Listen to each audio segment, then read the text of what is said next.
Hi friends, LotusOfDoom here at the start of the show to just clarify something that really kind of bothered me when listening back to the audio of the episode. When discussing my Tales of Battlespire, I felt as if when I was explaining the terrible character development of the Nocturnals and the really awkward quest surrounding them, I sounded more like I was trivializing two serious topics of both depression and suicide, and I really didn't mean for that to be the case if it came across like that.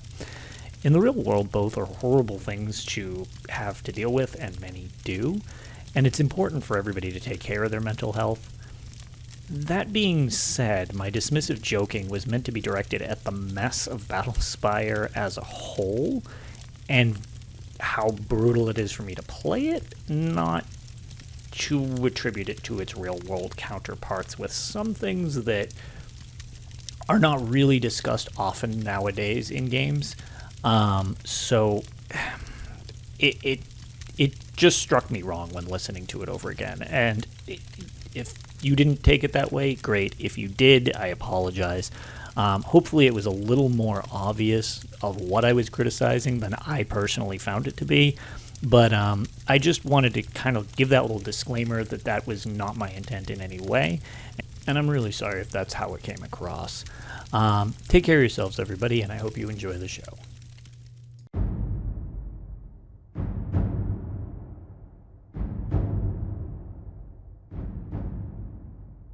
Greetings, weary travelers, come, warm yourself by the fire, and let us regale you with mighty tales, tales of adventure, tales of heroism, and of course, tales of Tamriel. I am your host, Arkaniir, and as usual, I'm joined by my amazing team, starting with the man, the myth, the legend, the Battlespire sufferer, I wanna say, LotusOfDoom. How's it going, Lotus?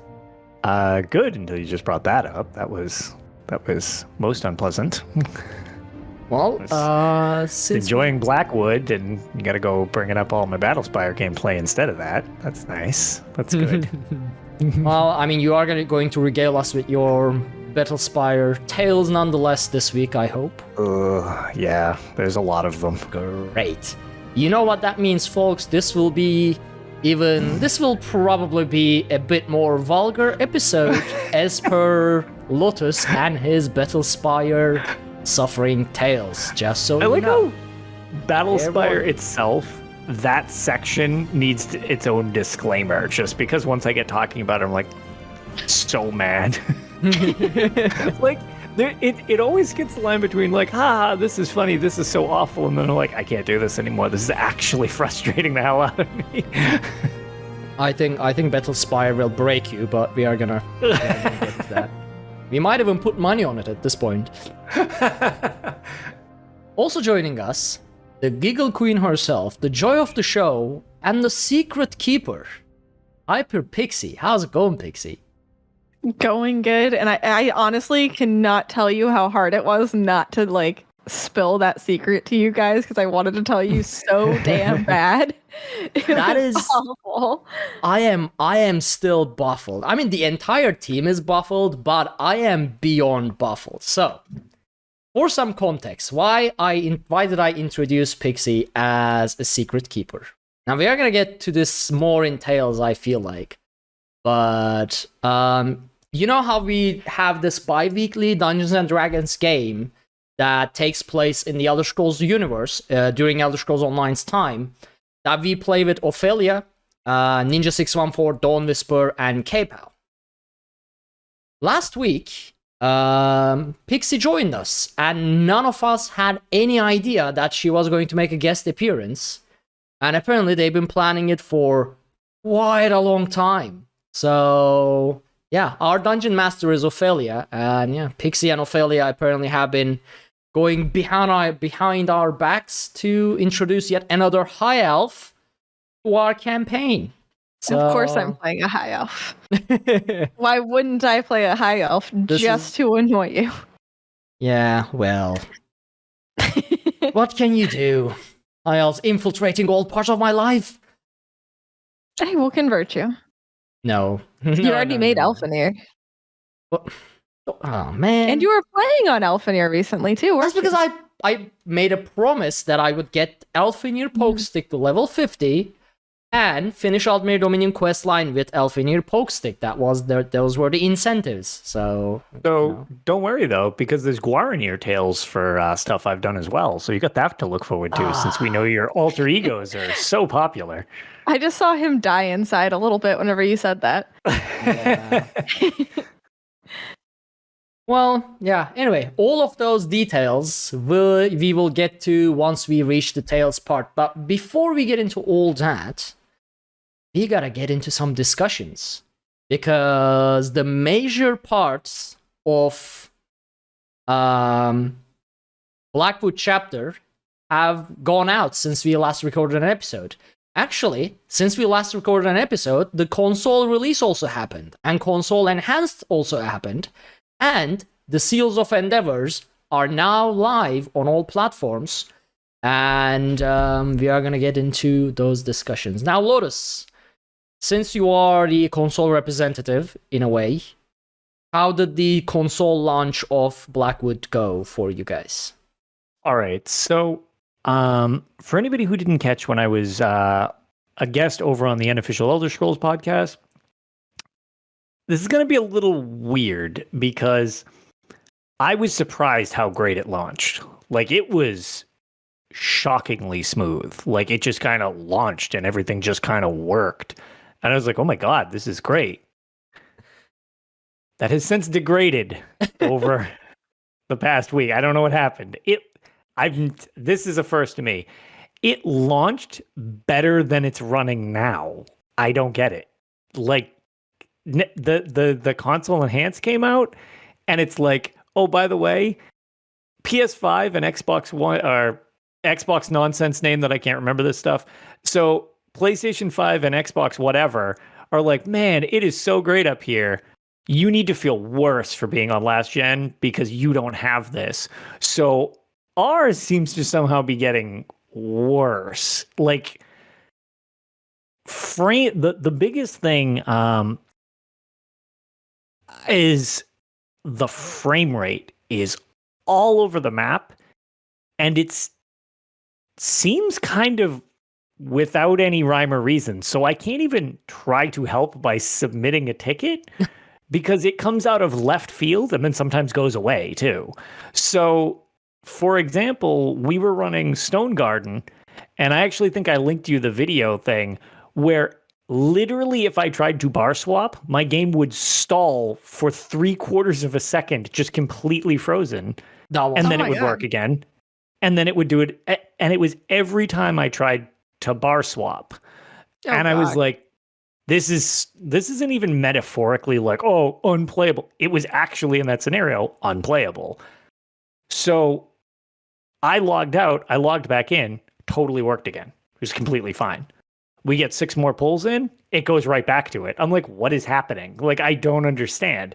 Then I've also run the new trial and had it go flawless from beginning to end. No issues with lag. It totally ran like I wanted. Like, if I died, it was because I did something stupid.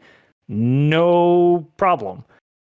Other times, I'm like, I'm pressing every button and my character is staring off into space like I have a brain bleed. Like, I'm just not doing anything. And then it's just like, thunk, you're dead. It's like, what is happening? So, like, when it works, it's actually been great.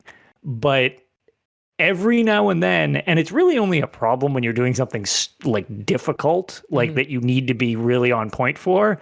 If it ever hits then, it's just like, good Lord. So overall, I would say that for the most part, it's been very good, especially at launch. I had no problems for the first maybe week, but since console enhanced has come out, things have gotten slightly less great. Did you guys have an update on last gen, like PlayStation 4, after console enhanced as well? Or was it just for PlayStation 5? I've got my thing set to auto update, so I actually don't know. Right. I didn't check the log. I'm not entirely sure. I don't believe so. I think it was just a maintenance patch, like regular scheduled maintenance, and I think it was just a patch if you got the new version, if I'm remembering that correctly. Right. But you don't have console enhanced like graphic improvements and stuff like that on PlayStation 4? No. No, it's just butts. Okay, yeah. Yeah. It just looks like butts.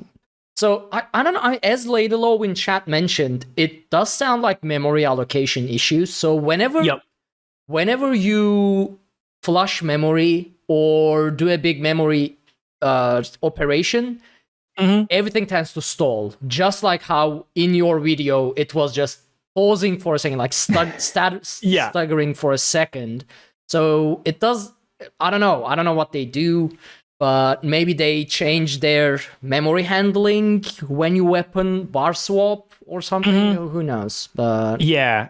And I'm definitely not the only person that I know that's run into it. For the most part, though, it's been fine. I haven't been running as much like super difficult like prog stuff or whatever, but at the same time, it's just like when I have, it's like I was just very, very impressed when it first launched. And then it was just kind of like, okay, good. Definitely took a step back. It's certainly not the end of the world, but yikes in some situations for sure. So SD just said stop, drop, and reallocate, and that is pretty much how it is. Yeah. Yeah. I don't know. They may have simply changed. Like, if they ran into memory issues at some point, like a memory leak, the fastest workaround for it is flushing the memory at certain places. And if they've decided to flush the memory when you bar swapped for whatever reason, that may have been just stalling your game every time you weapon swap until you clear whatever the problem is, basically. So, but who knows? I mean, it's probably an easy issue to reproduce for them. Yeah, I would hope so. Because it's so specific, right? Hopefully, it'll get fixed. But other than on the flip side, I have not managed to get one yet because originally I had my fingers crossed for cross save, which surprise that didn't happen.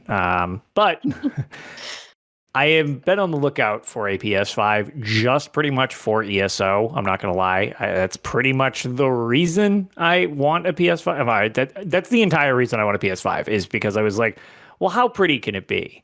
And the answer for the next gen console update is really, really, really, really pretty. And from my Griffinheart team, the best way to kind of sell a product is people's live reactions. 4 of the people on my Griffinheart team have PS5s. The other 8 of us have PS4s. And I remember when we went in, the initial reaction was like, whoa, this place is gorgeous. And I was like, really? It makes that much of a difference? And they're like, yeah, it's really pretty. And once we got going, one of our tanks was like, oh my God, this bar swap is terrible. And they come out of portals and they're like, oh my God, everything's just here. There's no pop in. I can just see everything. This is so much easier. As the main tank's like, I'm in hell. I can't bar swap. And he's getting like murdered. I was like, that pretty much was the point when I was like, shit, I need a PS5. I've heard that it's coming into stocks now without people immediately murdering the stocks and reselling on places. Does it look like my buddy Rick is actually in chat? He was trying to help me. They had some go on sale, and literally before we could click the page to load, the bots took everything. Oh, wow, it's still happening? Yeah, no, it's worse than ever, it seems like, actually. They're what awful. About physical stores, like local stores? Do they not? I went to Best Buy, and they literally laughed. Oh. Like the person behind the counter actually like looked embarrassed that their immediate reaction was to chuckle and be like, yeah, not a chance. They're like, sorry, that came across way more condescending. They were like, no, we haven't seen these things literally since it launched. I was like, cool, okay. Thanks. I was misinformed. Goodness. Yeah. So at least in New England, it seems like that is not the case. Right. Well, I hope you get one. I mean, yeah. Really would love one right about now if it is apparently that. I mean, graphics, yes, that'd be awesome because I think Blackwood as a zone is gorgeous anyways, especially like the new trial and the Deadlands and everything like that. But it's just graphics are awesome in general. And then if they can be super pretty graphics, that'd be great. But my real thing is like if it actually runs at the 60 frames a second, which I keep hearing that it absolutely does. Ooh. And everybody's like, there's just like the load times are great. And what people were saying in my trial, they were like, I have never once come out of Portal and known where everything is, which I don't know. This probably isn't a PC thing, but one of the jokes is if you're Portal tank, when you come out of Portal, the first thing you do is ask, is Mini in middle or is Mini on tail? Because you can't see it and you have to guess where to dodge roll because you can't see the spider. The spider won't spawn in either. So you have to just continually dodge roll to hope to avoid Baneful, but you dodge roll in the direction of the Mini. That's a nightmare. Yeah, and it takes about 8 seconds and it'll spawn in and then everything's fine again.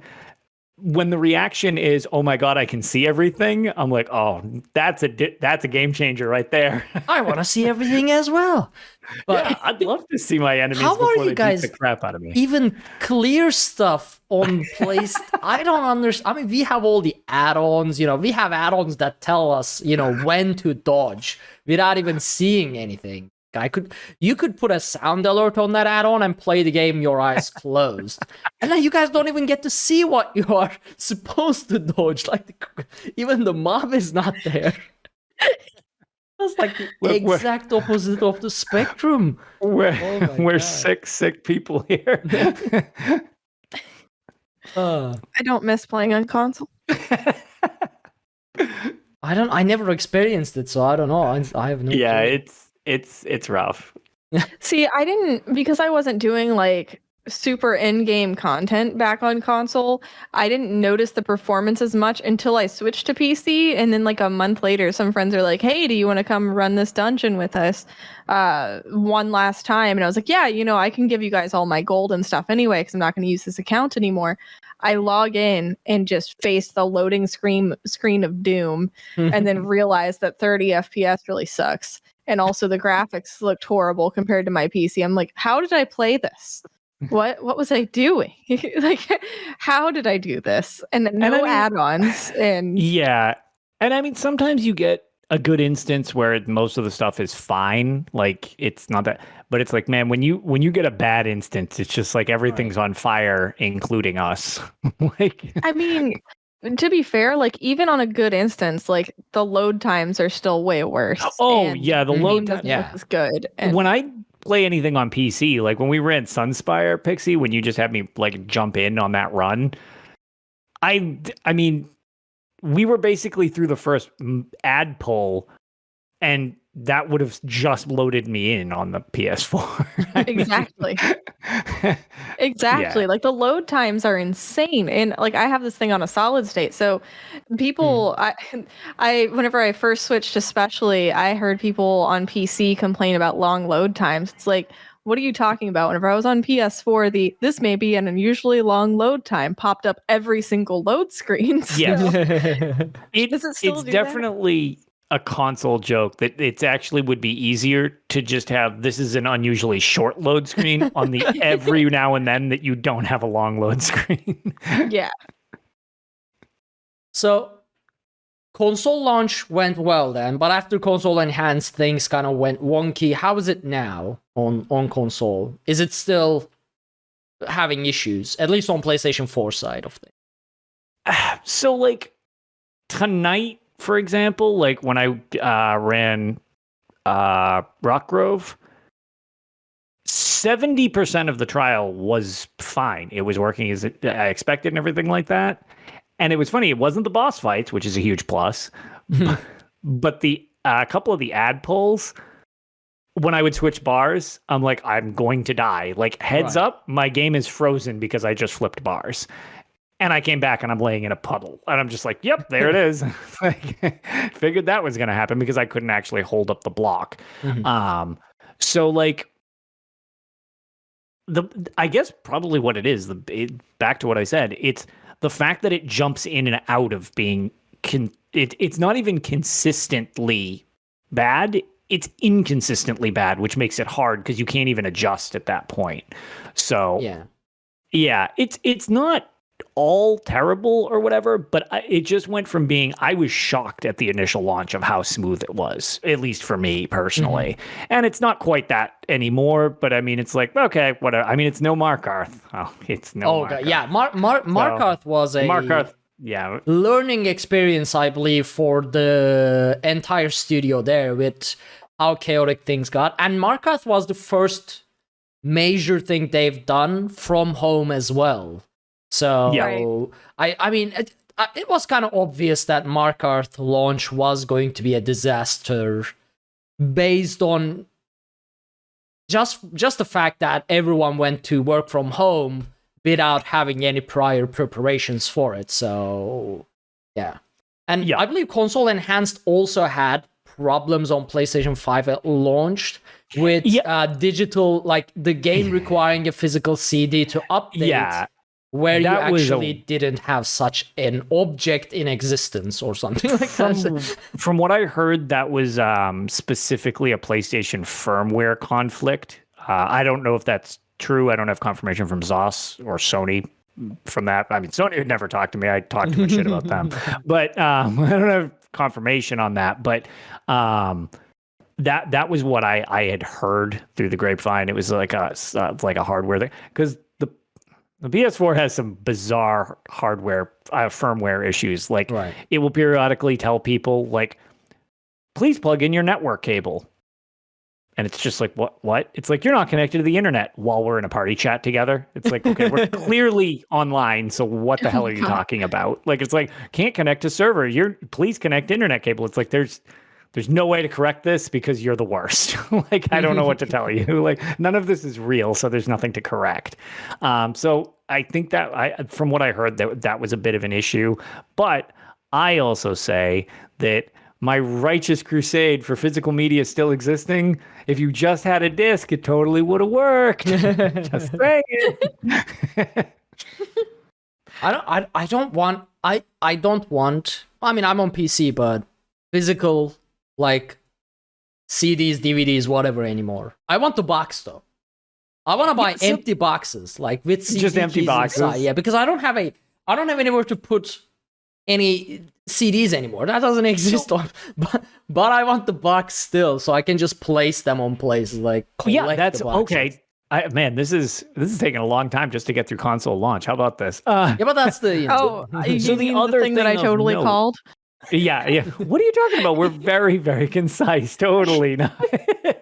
The other thing, I guess, to that point so I have all of the box versions of everything behind me. On the flip side of that, for the first time, I could not buy Blackwood physically on day one. Right. Because no place in New England received a physical copy of it. Not a single store. I called literally every chain and they checked their networks for me, and no place in New England, which I think they checked 13 states, which I'm not going more than 500 miles away to get a copy of the game.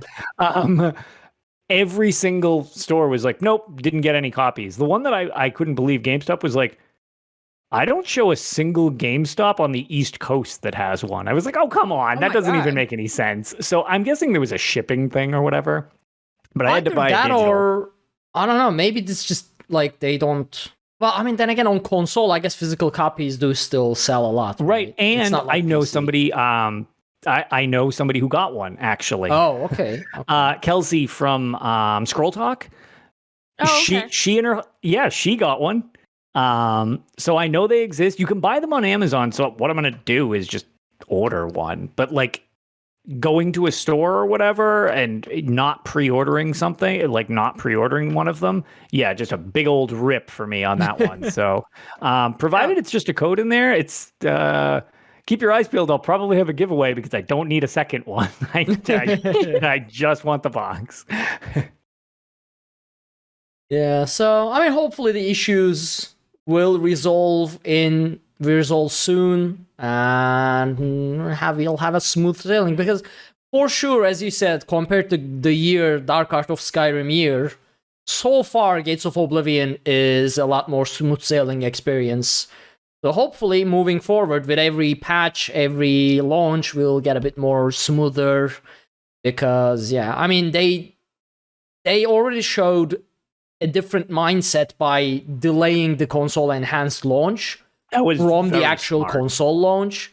So yeah, there's sort of a mindset shift there, and they are approaching releases a bit more differently now. So hopefully that'll be better. Mm-hmm. So the other major topic that we got is, along with the new Crown Crate season, which is the Iron Atronach Crown Crates, we got the Seals of Endeavor, which are basically the system that we talked before, allowing us to earn a new currency in the game by doing in-game activities, which are called seals, and using those seals to buy items from Crown Crates, much like the gem store. Not much like exactly like the gem store, using crown gems, but instead Seals of Endeavor. And it has been a controversy so far because of their potential pricing, basically seal to gem ratio. Now, the missions we have in Seals of Endeavor are much like what we have seen during the PTS or preview of Blackwood chapter. They are very easy things, right? They complete without you even checking them. So some of them are like craft 4 blacksmithing skill line items, sell 15 items to merchants, complete a battleground, kill 1 player in Cyrodiil, steal whatever items, kill 2 world bosses, loot 2 treasure chests, so on and so forth. So basically all the things that you do anyway while playing the game. And you can only complete 3 of these per day from an available 5 quest pool. So you can pick and choose which ones you want to do as well. If you don't do PvP, you can just skip the PvP ones, do the other ones. And you get a what's his name? You get a Seal of Endeavor for each, well, you get a certain amount of Seals of Endeavor for each task that you complete. And you can purchase items from the Crown Crates by using. So far, so good. Great system. We have praised the system in the past, as it is giving players the option to play the game and get items from Crown Crates without relying on RNG, which is a very important distinction, and without spending real money on Crown Crate. Now, the controversy comes with the pricing of this. So far, initially, the day 1, we got 20 Seals of Endeavor per daily. So that's 60 Seals of Endeavor per day on an account. And so far, we do not know how many we will get from weeklies, by the way. Keep in mind. So the weekly, for all we know, could give 1,000. Or just 100, or maybe 5. We don't know. But based on just the dailies we have, people got upset because to get an Apex mount, which is 400 gems, if you get it using Crown Gems, you need 8,000 Seals of Endeavor. To get one of the Radiant Apex, the rarest mounts from the Crown Crates, you need 16,000 Seals of Endeavor. And just from looking at the daily amount, which is 60 seals per day, it's like 266 days of doing your daily endeavors every single day to get a Radiant Apex mount. And once people started making that calculation, people got upset.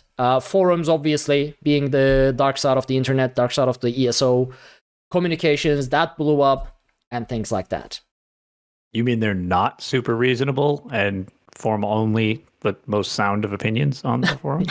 I am sorry. I apologize. Wow, I'm so misinformed. So for the basic concept of pricing, basically the lowest items, the lowest gem items require 360 seals.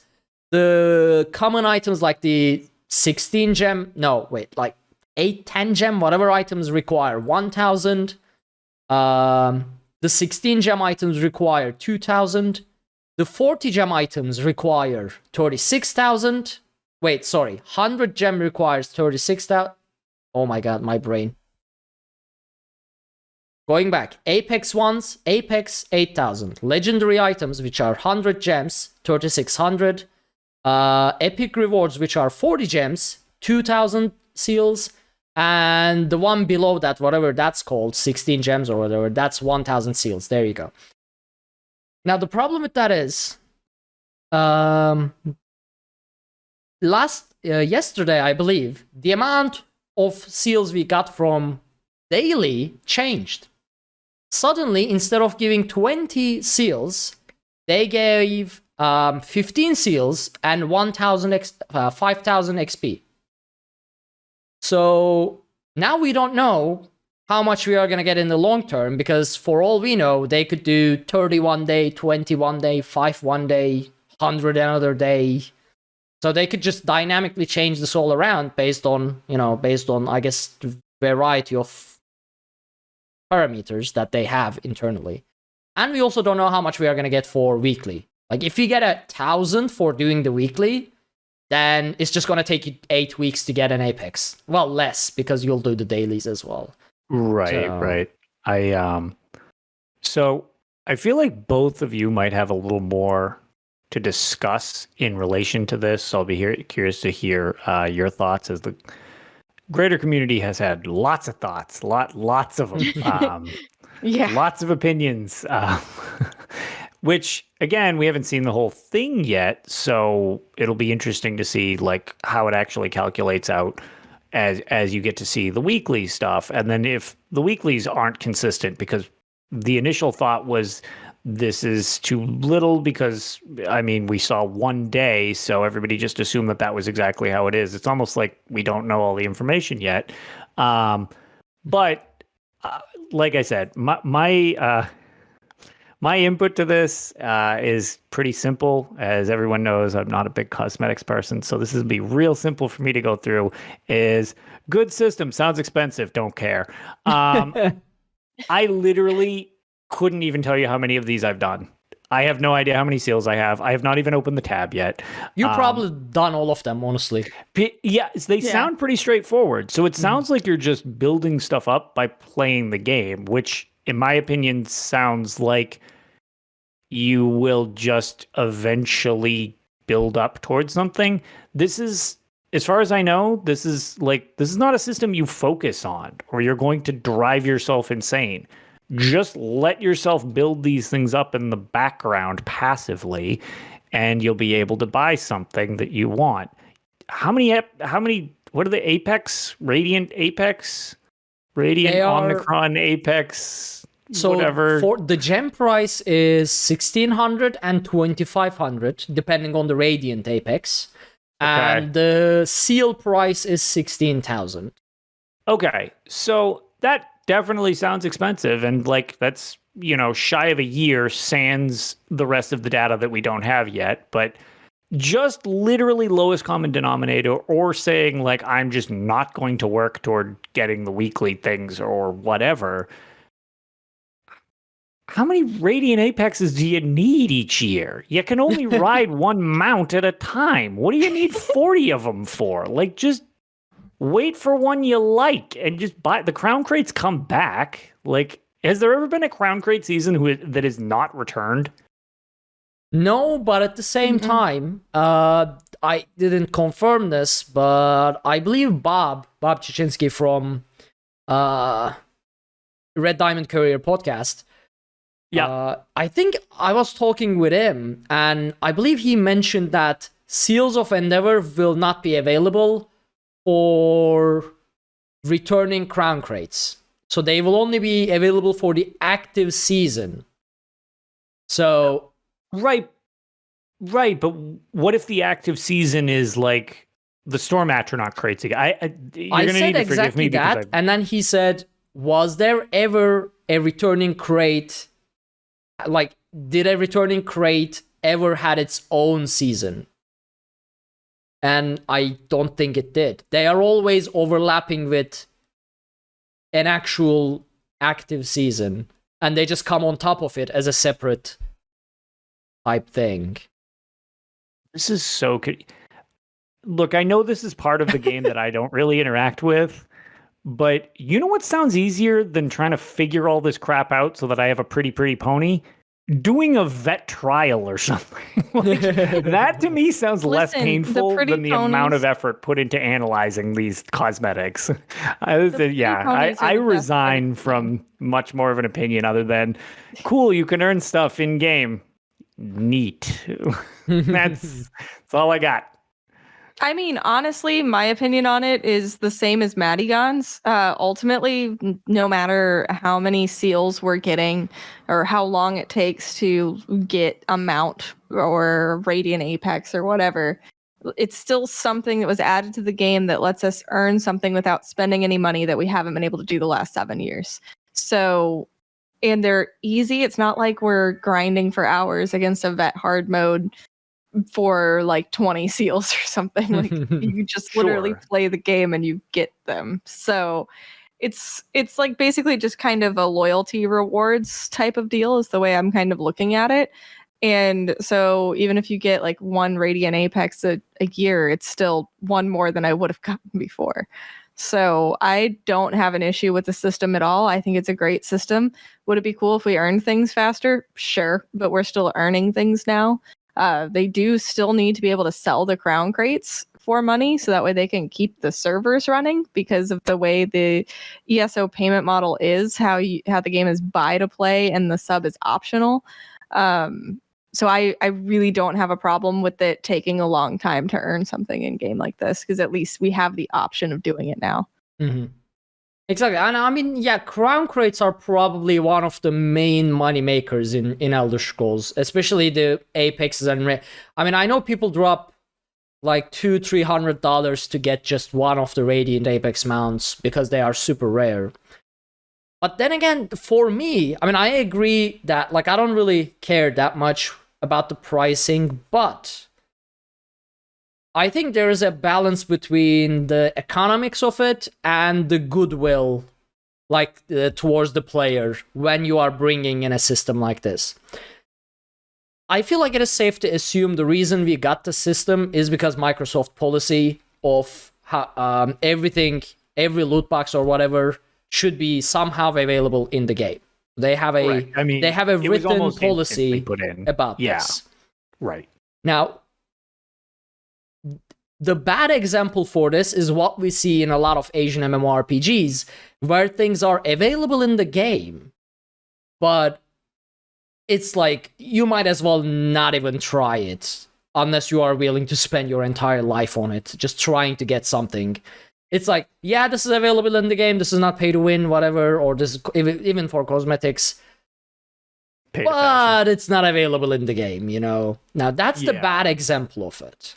And then a good example of it is pricing everything in a ratio that you can still maintain your income from the said whatever you are selling, in this case crown crates, and also maintaining a goodwill of players by allowing it to be earned at a decent rate, that it's like players don't go, I mean, yeah, it's available in the game, but I have to grind for a year for it. So I think a balance is important, and if it was just the daily reward of 20 that we maxed out at 60 per day, I would have been against the whole thing, against the whole pricing, because I feel like even if it's something you can get in the game, 260 something, like almost 2/3 of a year, should not be a grind that you like, should not be something that you work towards getting for amount, in my opinion. And that's also because Elder Scrolls Online keeps everything in the Crown Store for a limited time. Now, if they got rid of the limited time stuff and made everything available constantly on top of each other, then the pricing, okay, if you keep it on the store for a year, and if I need to grind for a year, or not grind, but do my dailies for a year to get it. Because you can't really grind these. Yeah, you can't grind it. It's like, as Matagon earlier said, he said something like, I got out of the bed and completed something by mistake. Right. Yeah, it's a passive, like, are you literally doing more than a login reward, which requires you to literally log in and press accept? This is log in, walk out door, acknowledge that the game exists, and then you're basically done Yeah. from what I keep hearing. Yeah. The thing is, though, crown crate seasons disappear, items disappear, they are in a constant rotation. So the way I see it, for me, the optimal pricing is if you do everything to maximum, your weekly, your daily, every single one of them, you should be able to afford an Apex, not a Radiant Apex, because Radiant Apexes are by nature incredibly rare and people spend a lot of money on them. And I understand Zas's perspective as well on this, that, you know, you can't just kill off your golden goose, basically. Right. But you should be able to get an Apex, one of the normal Apexes per season. That's my optimal pricing point for these seals of Endeavor. Oh, yeah, that seems... So yeah, Iron Atronach, if I started doing my Endeavors every single day, and every daily and every weekly, I should be able to get one of the Apex ones before the Iron Atronach season goes away, basically. That's my minimum. I am happy with this system point. Anything below this, I'm like, yeah, it's available in the game, but, you know. Yeah, okay, so one more question, because I'm Crown Crate simple. So, like, say I want myself a nice Storm Atronach Guar mount. Would that be a Radiant Apex or an Apex? Or is that just an Apex. Generic? Okay, so that's okay. So, like, the ones that are like the Atronach mounts, that's an... What the hell is a Radiant Apex then? The Radiant Apexes they have custom, like a lot of custom effects. So there are 3 Radiant Apex mounts, at least so far, per season. There have been, at least.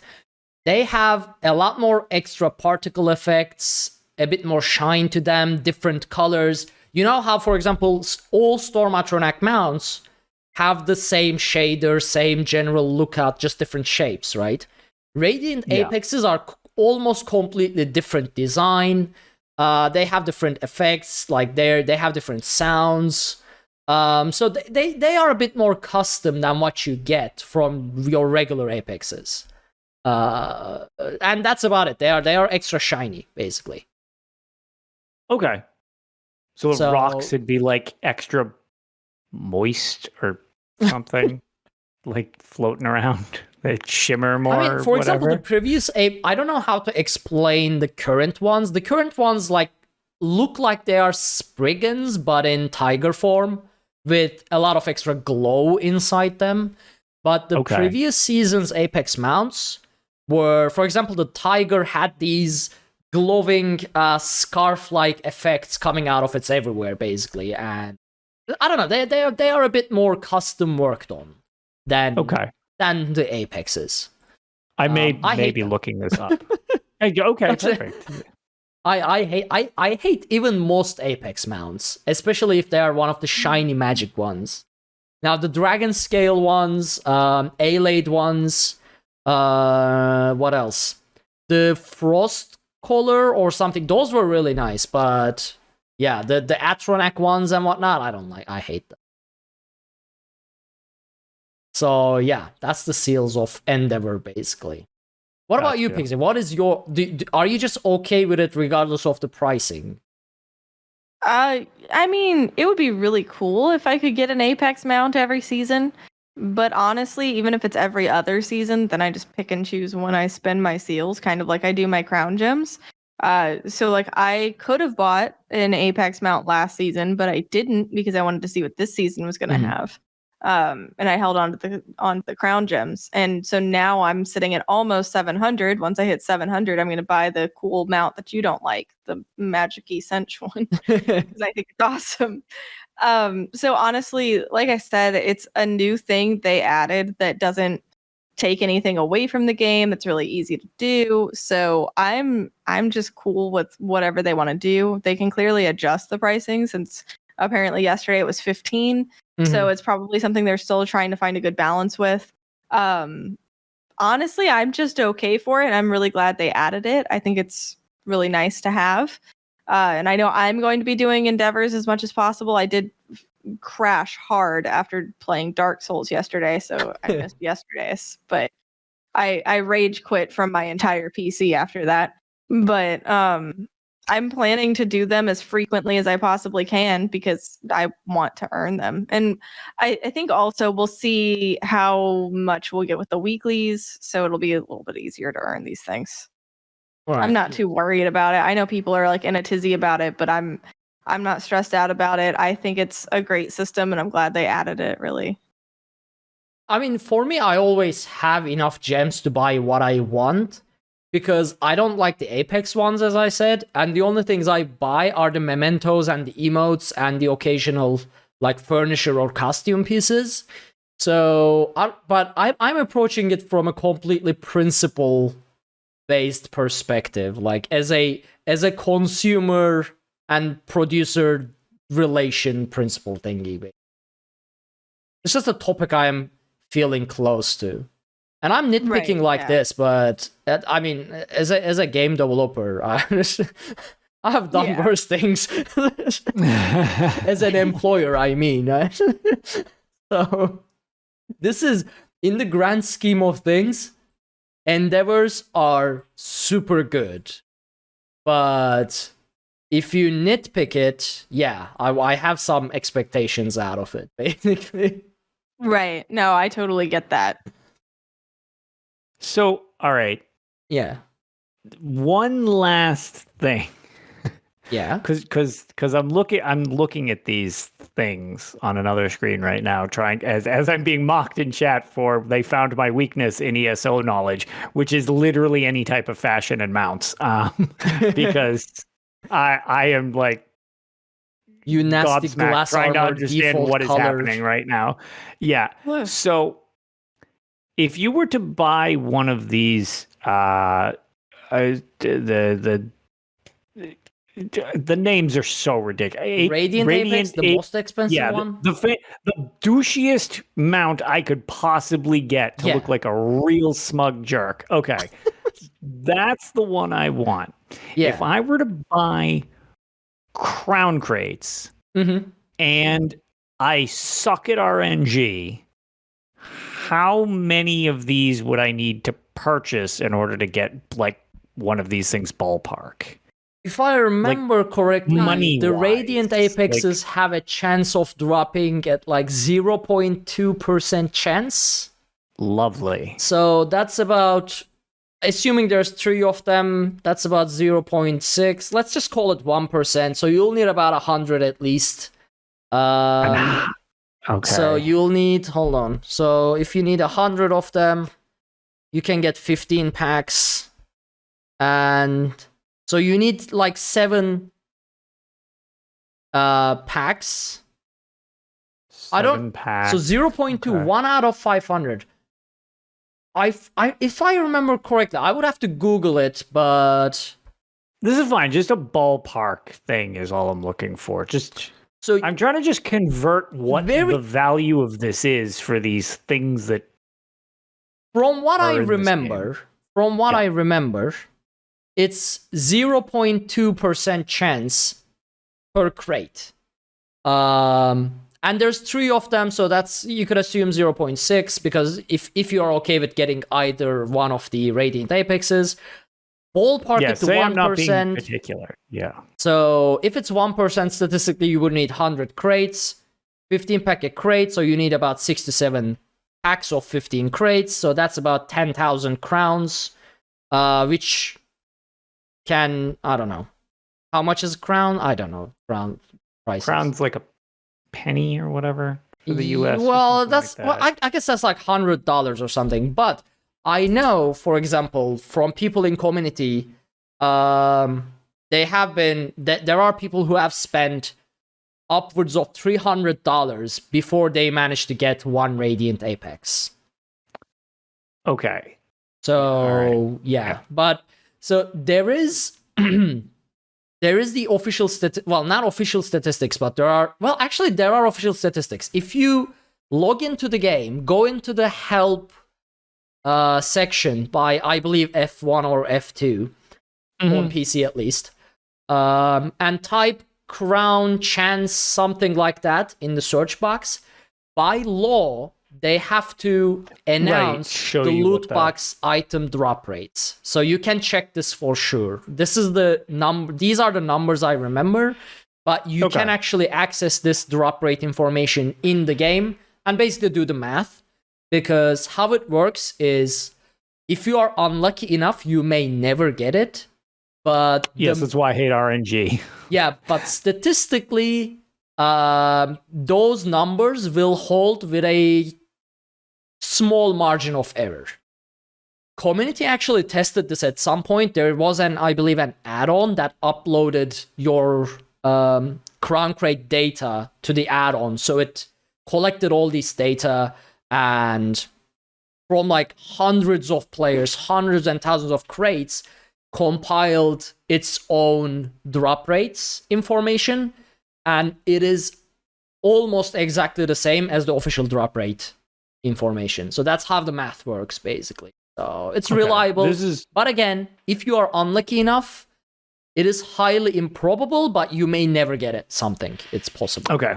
This is definitely melting my brain, so I'm happy with just what information I've been given, and assume that I still have no idea what's happening, and I will never acknowledge that these you things need at exist. least $100 to get a Radiant Apex mount with drops if you are okay-ish with your RNG. So, I mean, I don't mean this to sound condescending, because all of this is a lot of money just in general, all around, but and Matty Gon says $400 versus a year of waiting type of deal, like based on like. So when everybody lost their minds over, now don't get me wrong, this was expensive too, but everybody lost their minds over like the ESO chair. At least that's a real chair. I don't want to ruin anybody's experience, but these aren't even real. Like, this is just like a thing in game. I can't even touch the radiant rock that's extra glowy. Like, I can't, it doesn't help me in game. It just makes me walk around the exact same as the other thing. The chair that is expensive and everybody had to fit over, that's at least a chair. I can sit in that. Like, I cannot wrap my head around the crazy advanced rarity scale when it seems like, unless I'm missing something, which is a distinct possibility, a lot of there's some of these, like Pixie mentioned, like I really like what this one looks like or whatever. That's cool. Like, I understand that, like trying to get, do people actually like what these look like, or are they just trying to get them just because they're rare? I believe you have different people. So some people, for example, Agelos is a completionist. He needs to collect every collectible in the game. And one of the reasons he sort of dropped off of ESO back in when Crown Store sort of first came out is he can't collect all of those things because they rely on spending a heck ton of money. Yeah. So some people just want to collect every available collectible. Some people just like it because they are cool. Some people like it because they are super rare.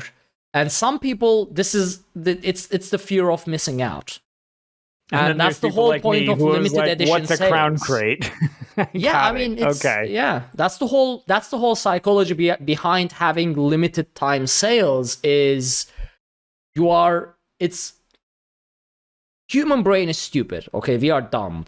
That's very correct. We're very talented and also very dumb simultaneously. Yeah. So this is gonna go away in 5 days. Your brain just goes, "Ah, man, I'm not gonna have. If I don't get it now, I'm like people will have it, and I won't have it. You know, it's like it's gonna go away in 5 days." So that's how you sell like extra crowns, or that's how you sell something that someone might not have bought. Because if you sleep on it, you might wake up like, you know what, I don't actually need that house. But if the house is disappearing in 6 hours, you might be like, and do an impulse buy, basically. So, Woof. yeah. I implore you, community, if you're never going to look at the thing because all you did was get it for the sake of having it, but then you never even remember it's there, maybe try to remind yourself you don't need it, because holy crap, this is making my brain hurt. Like, trying to understand the reason to get some of these, I guess. Like, yikes. But yeah, too late though. The community have voted on this by actually already buying a lot of this. That's why, I guess that's my problem. That's the thing. It's hard for me to really think this is a bad system, since everybody can't hit the screen with their wallets hard enough. So, like, if it's always the best-selling thing, why would they change it? I mean, exactly. You don't like the whole. I mean, I'm very much into, like, if you're an adult, you have every right to gamble. That's fine. This is an M-rated game or whatever. I really have an issue when it goes to, like, other predatory things like EA's done with, like, kids games. It's like, okay, well, that's not good. Don't do that to kid. Like, that's very different. But in this, it's like, it's an M-rated game. I mean, I guess, but, like, yikes, this is a quagmire I don't think I'll ever be going back to. So I've learned a lot. Yeah, that's yikes. Yeah, monetization psychology. It's a thing. Yeah. And it works. And again, as you said, like, this is an M-rated game. If someone wants to spend their money however they want, it's okay. It's just that, as I said, I am principally against it. Yeah, well, on the other hand, if this is what's funding the game, then keep on buying, folks. I mean, more money to you. Well, I might have bought 15 today. See, and I saw you opening crates. Yeah, like, don't get me wrong, I have a problem. So this is my thing. Like, I don't very much to the thing of, I don't want to tell other people how to play their game. Like, that's whatever. As long as you're not literally cheating or harassing somebody, you do you. Like, I'm very much like, whatever. But, like, it's awkward to see, I guess, this much blowback, as if this is just one free alternative to it. I guess I'm having a tough time kind of understanding how anybody would be upset about this. If people are just going to buy this many crates and get them anyways, it just seems like you get to just spend less in the end, because you weren't ever going to stop buying 50,000 crates. So now you can buy 49,800 crates a year or whatever it is to get all the mounts. It's that seems like that would be good. It's just, yikes. This is I guess the crate and rarity market is much deeper than I knew just on the loot crate surface level of things that I'm aware of. I was like, oh my, the tiers of things and stuff. Also, which will probably upset people in chat, I was actually looking at the Apex versus the Radiant Apex versions of these on PC, so that it won't even be hampered by my lowly peasantry PS4 graphics. I can barely tell a difference between these things. Why not just buy the cheaper one? It basically looks exactly the same. The rocks were mildly darker on the other one. Like I said, they have a bit more, like, effect. Because the static image, I was like, this is straight up, like, this is gray. This is charcoal gray. It's like, wow, that costs that much more for charcoal gray? For example, for this season, I actually like the Iron Atronach mounts, like the Apex ones, but the Radiant ones are just on fire. I mean, that's gonna burn my butt. Yeah. Okay. I mean, one is like seat heating, you know, and the other is straight up you're sitting on some weird colored fire. Right? I like the colored fire. I really need the so I love the Wild Hunt mounts, and I have the green Wild Hunt mount, but I just saw the Bloodroot one, the cinch, and it's red, which is my favorite color. So I just need it. I need it. Well, this answers your question, Lotus. There you go. That's how you sell this. This is just it. I'm honestly kind of glad that I am so out of this loop here, because This was I mean, I feel like this is the best explanation you guys could possibly give to me, even if I'm still kind of struggling a bit to just like understand some of it. But like, okay, this is there's a bigger portion to the game that I guess I don't interact with that I did not realize. I mean, it's better to. I mean, the less you care about this, the happier your wallet is. Sure, there are things I look at the crates and I'm like, I need this as well. My advantage is I generally like the low fantasy stuff by choice, by design. Yes, same. And I'm like, everything I want to buy from crates are either 16 gems or 40 gems. So I'm like, nice. There you go. You know, I got the easy stuff. That's what. That's my everything I want is 100 to 400 gems. Yeah. So that's it. What is in the Iron Atronach crates? Let's take a look at this as well. A lot of really cool stuff that I want all of, which is why I've bought 30 of them so far. Did you get any of the things you wanted? I mean, I got a cool skin. So there you go. The way I look at it as whenever I'm buying crates, I'm just assuming that I'm going to get crown gems. And then I'm just going to pick the one that I actually want. So right now I have 640 crown gems and I need 700. So I'm very close to getting the thing that I actually want. So I'm not like upset about it or anything. Oh, there you go. And I got a lot of cool stuff, but. And I mean, the game gives constant crowns just by subbing to the game anyway. So, I mean, if you don't have anything to dump crowns into, might as well buy crown crates with those gems. Right. I mean, with those crowns. Oh, yeah, there you go. Yeah, that's actually a very good point.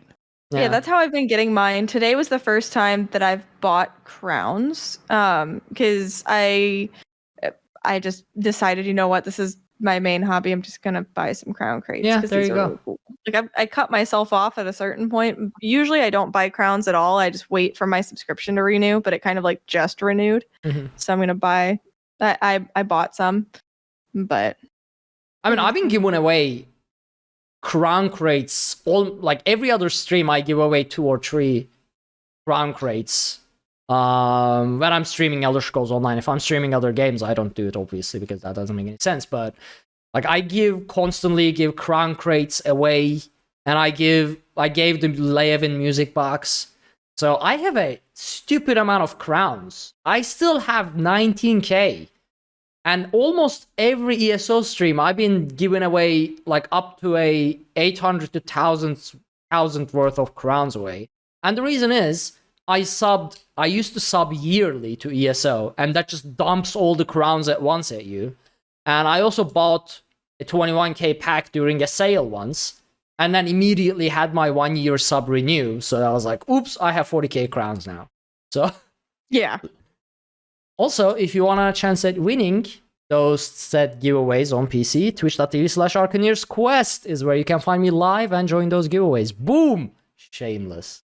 Nice. And right before we move on, I just realized something. We were talking about the difference between, probabilities on getting these things and how they're incredibly, you could be incredibly unlucky on something like that. And I just realized, because, I mean, many in the community, a lot of people are chilling in chat with us. I'm in these things where you get the Ouroboros crown crates. What are the drop chances on, because isn't there's the Scarlet Mount and the Scarlet Pet, right? Is that the only, okay. How rare are those supposed to be? Those are very rare, right? They are very rare. Okay, because I still don't have them out. I think they are at Radiant Apex rarity. Because I was going to say, out of the hundreds I've gotten just from hanging out in streams, I've never gotten either of them. I have both of them. Yeah, see, this is why RNG is bad, because it is not in my control in any way, shape, or form. This is also why I can't run a proper Worm's Raiment set, because in, I don't know, however many runs of Vaults of Madness I've run, I've never gotten a one-handed weapon, nor has anyone in any group that I've ever run with. That's not anything I can do better. So, like, I guess when it comes to a percentage chance, maybe that's why I tune out. When it's like, it's not something I can work to improve on, I give up. I'm like, well, then I can't do anything about it. I check out. Yeah. I guess maybe it's like an ultra defeatist, incredibly quickly attitude where I'm like, oh, this isn't in my control directly. I guess I need to give up. That's the problem with RNG, and that's one thing Endeavors have as advantage over crown crates, because even getting crown gems is RNG reliant. Right, because there's different prices on what you get if you get duplicates and whether you can break stuff down and stuff like that. So the highest you can get, so basically, I think the highest gem you can get, gem return, is 40 on the rarest duplicate things. Okay. So the way it works is, to get gems, you either have to get consumables to break down, which are really don't worth too much. Your other option is getting duplicates. Now, if you are unlucky enough, let's say you want to get a Radiant Apex, right? You either have to get the drops, or you either have to get the drops, or you need gems. You could be so unlucky that you could get everything else but your Radiant Apex mount for a very long time, resulting in 0 gems and no Radiant Apex mount. Yeah. That's a possible. Highly improbable, but possible. Yes. And SD just said Twitch drops are 132 gems when duplicate. So there you go. So they must be very, very rare. Then again, Jen said she's seen them around a lot. But I think that's because people have, like even people who don't buy crates get Ouroboros crown crates by just lurking around. Me, and the amount of crates opened with Ouroboros crown crates is just much more than the other crates, maybe. But that's just the theory. Anyway, well, either way, I was going to say, sorry for kind of dragging that out and being it is what it is. Wildly ignorant on pretty much this entire thing. Like, other than the concept of loot crates, I pretty clueless on all of this, and I didn't actually not even realize how many tiers of this crap there were. So I was just like, wow, this is a lot more involved than I think I realized just from a loot box standard. All right, so we are back after that hiccup. I don't know how I'll stitch this together in the editing. I will figure it out. I will figure something out, but we'll see. Right, so we were talking about the Iron Atronach crates and styles in those. Now, the Iron Atronach mounts, as I mentioned, they have lava inside. They're pretty nice. But the Iron Atronach weapons, they have lava dripping off of them. And the Iron Atronach shield sort of has this lava core, and it is dripping fire and lava, and it's actually a pretty neat shield. It is a bit small for my taste. I like a more height or tower shield grade shields, but it is a pretty neat style. Now my favorite thing from these crates are the Knight Aspirant armor style. Again, these are very low fantasy, very nice looking chainmail / some plate, leather combination armor, and they are gorgeous. The texture on these things are fantastic, and they are only 16 gem per piece. So they are not super expensive either. Which means they are also just 1,000 seals per piece as well, so they are not difficult to get. So I really, really like this armor style as well. Then we have the super shiny Radiant Apex mounts. I'm going to skip those. We have some, again, lava type Nyx ped, which is like that fairy type. I love those. They are very neat. Yeah, they are very neat. And this one is actually very nice. It has wings of sort of flame, and yeah, that's a very, very neat design. And a whole bunch of other smaller items, like obviously skins and things like that. So that was the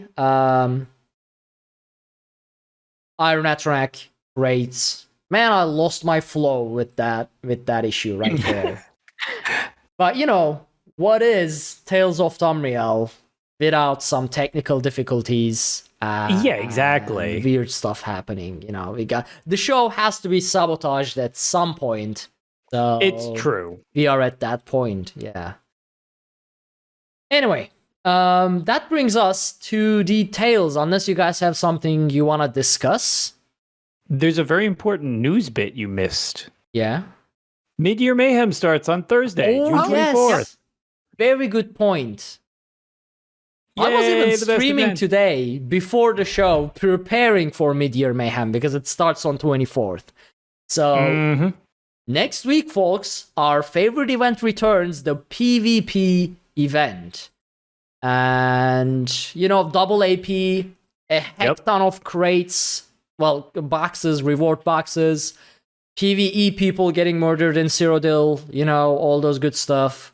Yep. Just around the corner. And is this going to be the first Mid-Year Mayhem event since proc sets are disabled in Cyrodiil? Well, they're back now. Wait, what? Proc sets are back. Really? Yeah. Oh man, I'm glad I didn't spend today coming up with a Cyrodiil build. I just did a Battleground build, and I was even talking like, oh man, I did this Battleground build, but now I'll have to do another build for Cyrodiil because proc sets are disabled. They've been adjusted what they scale off of, but they're back. Is that why all my builds are borked now? Because everything scales off of my weapon and spell damage? Yes, it's going to be... Well, so things like Battalion Defender would, I believe, scale off your max health, whereas something, for damage would scale off either stamina base, you'd have, your weapon power, or magicka would be your spell power. So yeah, you might want to look into the finer details of that. But yeah, I did, but I just didn't realize that was related to the scaling change. I thought that was just a general change. Right. Because all my builds, I'm just going to jump into my Tales, I guess. But so I've basically jumped back into some PvP last night because of Mid-Year Mayhem. And I realized, I looked at my sets like Harbinger and Crimson, and I was like, wait, these deal barely half the damage they used to deal. Now they're useless. Let's trash these. But the good thing is, I just made a new build called the Smacker. Remember the Smacker, which was relying on Unleash Terror, Curse of Doilemish, and Selene's monster set? Very situational build, not at all meta. Not at all an OP build. I looked at it. It doesn't deal any damage anymore. I was like, who nerfs this? Who nerfs Curse of Doilemish? The set barely is a tier 2 set. So I was like, okay, I was upset because all of my PvP builds are borked. And then I realized all the sets have changed and scale off of weapon and spell damage. Which... if you are running a DP, to balance DPS builds, it's fine. But for people like me who like to run off-meta tankier builds that are still somewhat useful, it just, until I figure something out, it killed my entire PvP playstyle. Because what my builds revolve around in PvP is that I am very tanky. My main benefit to the team is that I can keep myself alive, I can play objectives very well, and I can I can help with my group members' survival, while very situationally actually do help with damage as well, like killing people as well, so that in a game like that Team Deathmatch, I'm not completely useless. Now though, since all sets are now scaled off of weapon and spell damage, that's pointless. Because if you are running those sets, your weapon and spell damage doesn't go up. So, all the sets, so Slap says not all sets, all the sets sort of fall in this category of being able to deal situational high damage. Well, you'll want to just find which ones are specifically based off HP. There are some of them. I actually don't know which one's off the top of my head. But yeah, to Slaps's point, most likely all the things you were using are now no longer designed around your style of play. Yeah. You'll need to find what is health based, and it's like, oh, I can use this or this and try to do that, or a slight bit of mix and match. So you might have a bit of an uphill battle to figure out exactly the best way to be. The thing is, some of these sets are completely irrelevant now. That's the thing. That's what I don't like. Curse of Doylemish. Curse of Doylemish drops from Scale Color Peak. It's a heavy armor set. What it used to do back in the day is that when someone is stunned, immobilized, feared, whatever, basically crowd controlled, if you manage to land in a fully charged heavy attack, it used to deal something like 17k damage every 4 seconds. It already was nerfed to 12k damage. Now it deals something like, based off of 3 to 4k weapon damage, it deals something like 7k or something like that. So Curse of Doylemish was already a useless, almost useless set. And now it's absolutely pointless to run Curse of Doylemish. Now, Crimson was powerful. Yes. Crimson was powerful. Crimson sort of did deserve getting a bit nerf. Tears of Harbinger wasn't a powerful set at all. It was an annoying set that was super easily counterable by simply not attacking the person who is running Tears of Harbinger and rendering them pointless. But now it's absolutely useless because it only deals at my maximum health capacity, which was some like 48k health. It dealt 1.8k damage, susceptible to resistances as well. So pointless. Unleash Terror, honestly, after your build with Unleash Terror, Lotus, that deserved a nerf.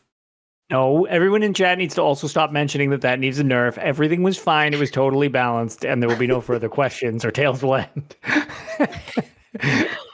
Are you the one who borked the stream? Everybody kept calling you a noob, so you just turned it off? What it was is I got everybody fine with me being like, oh, we'll just show them what crown crates are. And then people start talking bad about Crimson and Unleash with Baylorgs as a set, and suddenly I don't like streaming anymore. It's not fun. My set was very reasonable. Yeah. So yeah, some of the sets became even lower tier now, I guess, from what they were. Now, I don't know the meta sets, because again, I legit do not like meta builds. I try to go off the box, like outside the box, and try to come up with weird stuff. But that became, as you said, that became more of an uphill battle now with this change. But it is what it is. I already came up with a build that actually performs my previous 2 builds by using the very old classic Clever Alchemist. The game freaking made me return to Clever Alchemist, and I am upset. I did not want to return to Clever Alchemist, but holy heck, that set doesn't get old for if you don't plan on sustained damage. Like if you just want to do burst damage, it's been viable back in 2015. It's been viable ever since, and it works again. So now I'm using Clever Alchemist again with some mix and match. And yeah, so far so good. It's been working okay-ish in Battlegrounds as I played before the show here. I don't know how it'll perform in Cyrodiil. I will test with champion points and I will test without champion points in Cyrodiil, see how those play out. And right now I have it matched with Powerful Assault, actually. So I have Powerful Assault, Clever Alchemist, and I have not yet decided on what monster set to use. But basically what I'm doing is, I'm maxing out on weapon damage. Flawless Dawnbreaker, Powerful Assault, Clever Alchemist, I go up to like 6,000 weapon damage. And then everything hits a lot. And if Celine's Web also scales off of weapon damage, so at 6,000 at maximum, that also deals a lot of damage. So far that's what I'm going off of in general, really. So yeah. What else have I been doing? I've been leveling companions. That's what I've been doing. My main playstyle so far have been, since we completed Stone Garden hard mode, is just companions. I got Bastion to level 13, Miri to level 11, got a whole bunch of blue gear on them, unlocked their skills, and just been doing Blackwood stuff. Haven't touched the story at all, but I've been doing dailies, like the Delve and Monster daily, and then going to pretty much either Black Rose Prison on normal, or Zenitar's Abbey public dungeon, which is a fantastic public dungeon. I don't get bored of it. I love it. Great Visually, public dungeon. such a stunning public dungeon. It's so beautiful. cool. Yes, I love it so much. Yeah, it's just gorgeous, and so that's what I've been doing, leveling those up. I realized that after level 10, the companions get so difficult to level. They suddenly require so much, and because I can deal shit damage, I can't kill things fast enough, like in Black Rose Prison, to like max out my grinding. Now, what we've been doing on a more complex level is we just had a couple runs, but we started our work on Black Rose Prison Veteran Hard Mode and Lotus. You were right. I keep pressing that stupid synergy. I know, man. We got up to Arena, I believe, 3. Yeah, we got up to Arena 3. We almost executed Arena 3. I don't think we got up to the 4th Arena. Before everyone was like hungry and we needed food. But we got up to Arena 3 with no help from the synergies, except I used like whatever the stupid resistance one, the defense one. Oh yeah. By mistake, and I'm already maxed out on resistances, so that doesn't really change anything for me. I don't even know what it does, but it'll reflect projectiles too. Oh, it does? Okay, well, I already do that too. It'll like fling them back for a little while. I mean, I basically had my magma shell going almost all the time because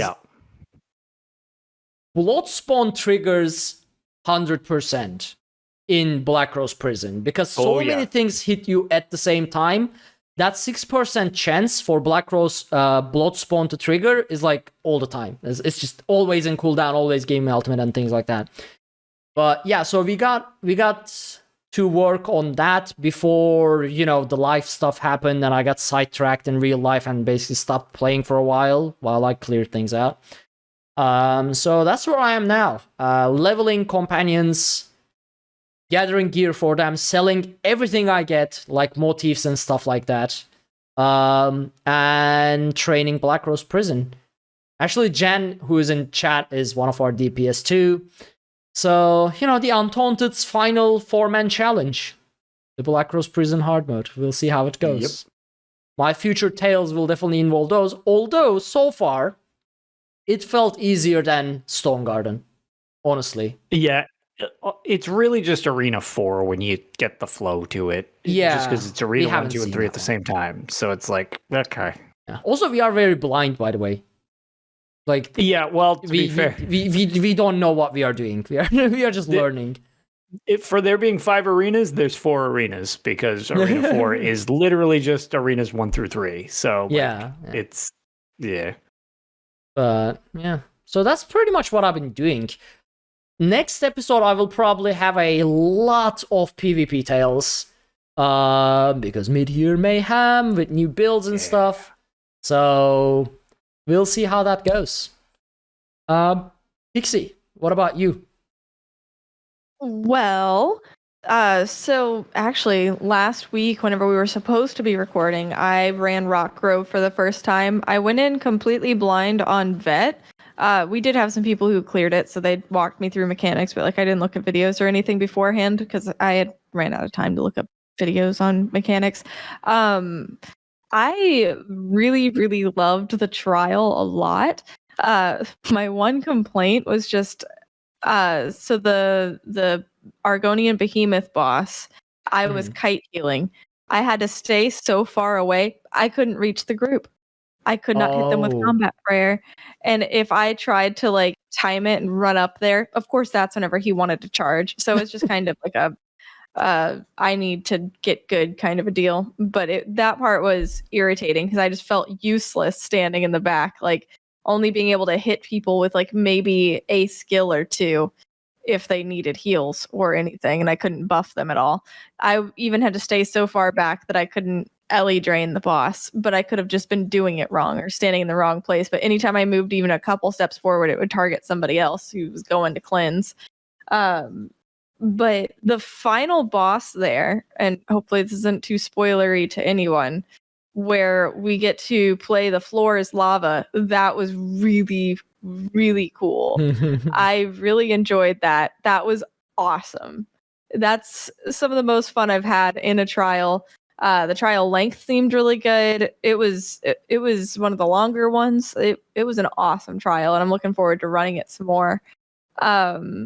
I also have been like you, Ark. I've been doing a lot of the dailies, so the delves and the world bosses, because I'm obsessed with trying to get all of the fashion stuff.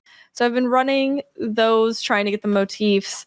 And now that endeavors are a thing, I've been using those as a way to like clear out some of my endeavors that I need. So like today, I killed 2 world bosses I was able to do while I was doing those dailies. So I did that a lot. That's the main thing I've actually been doing in game, is just those dailies.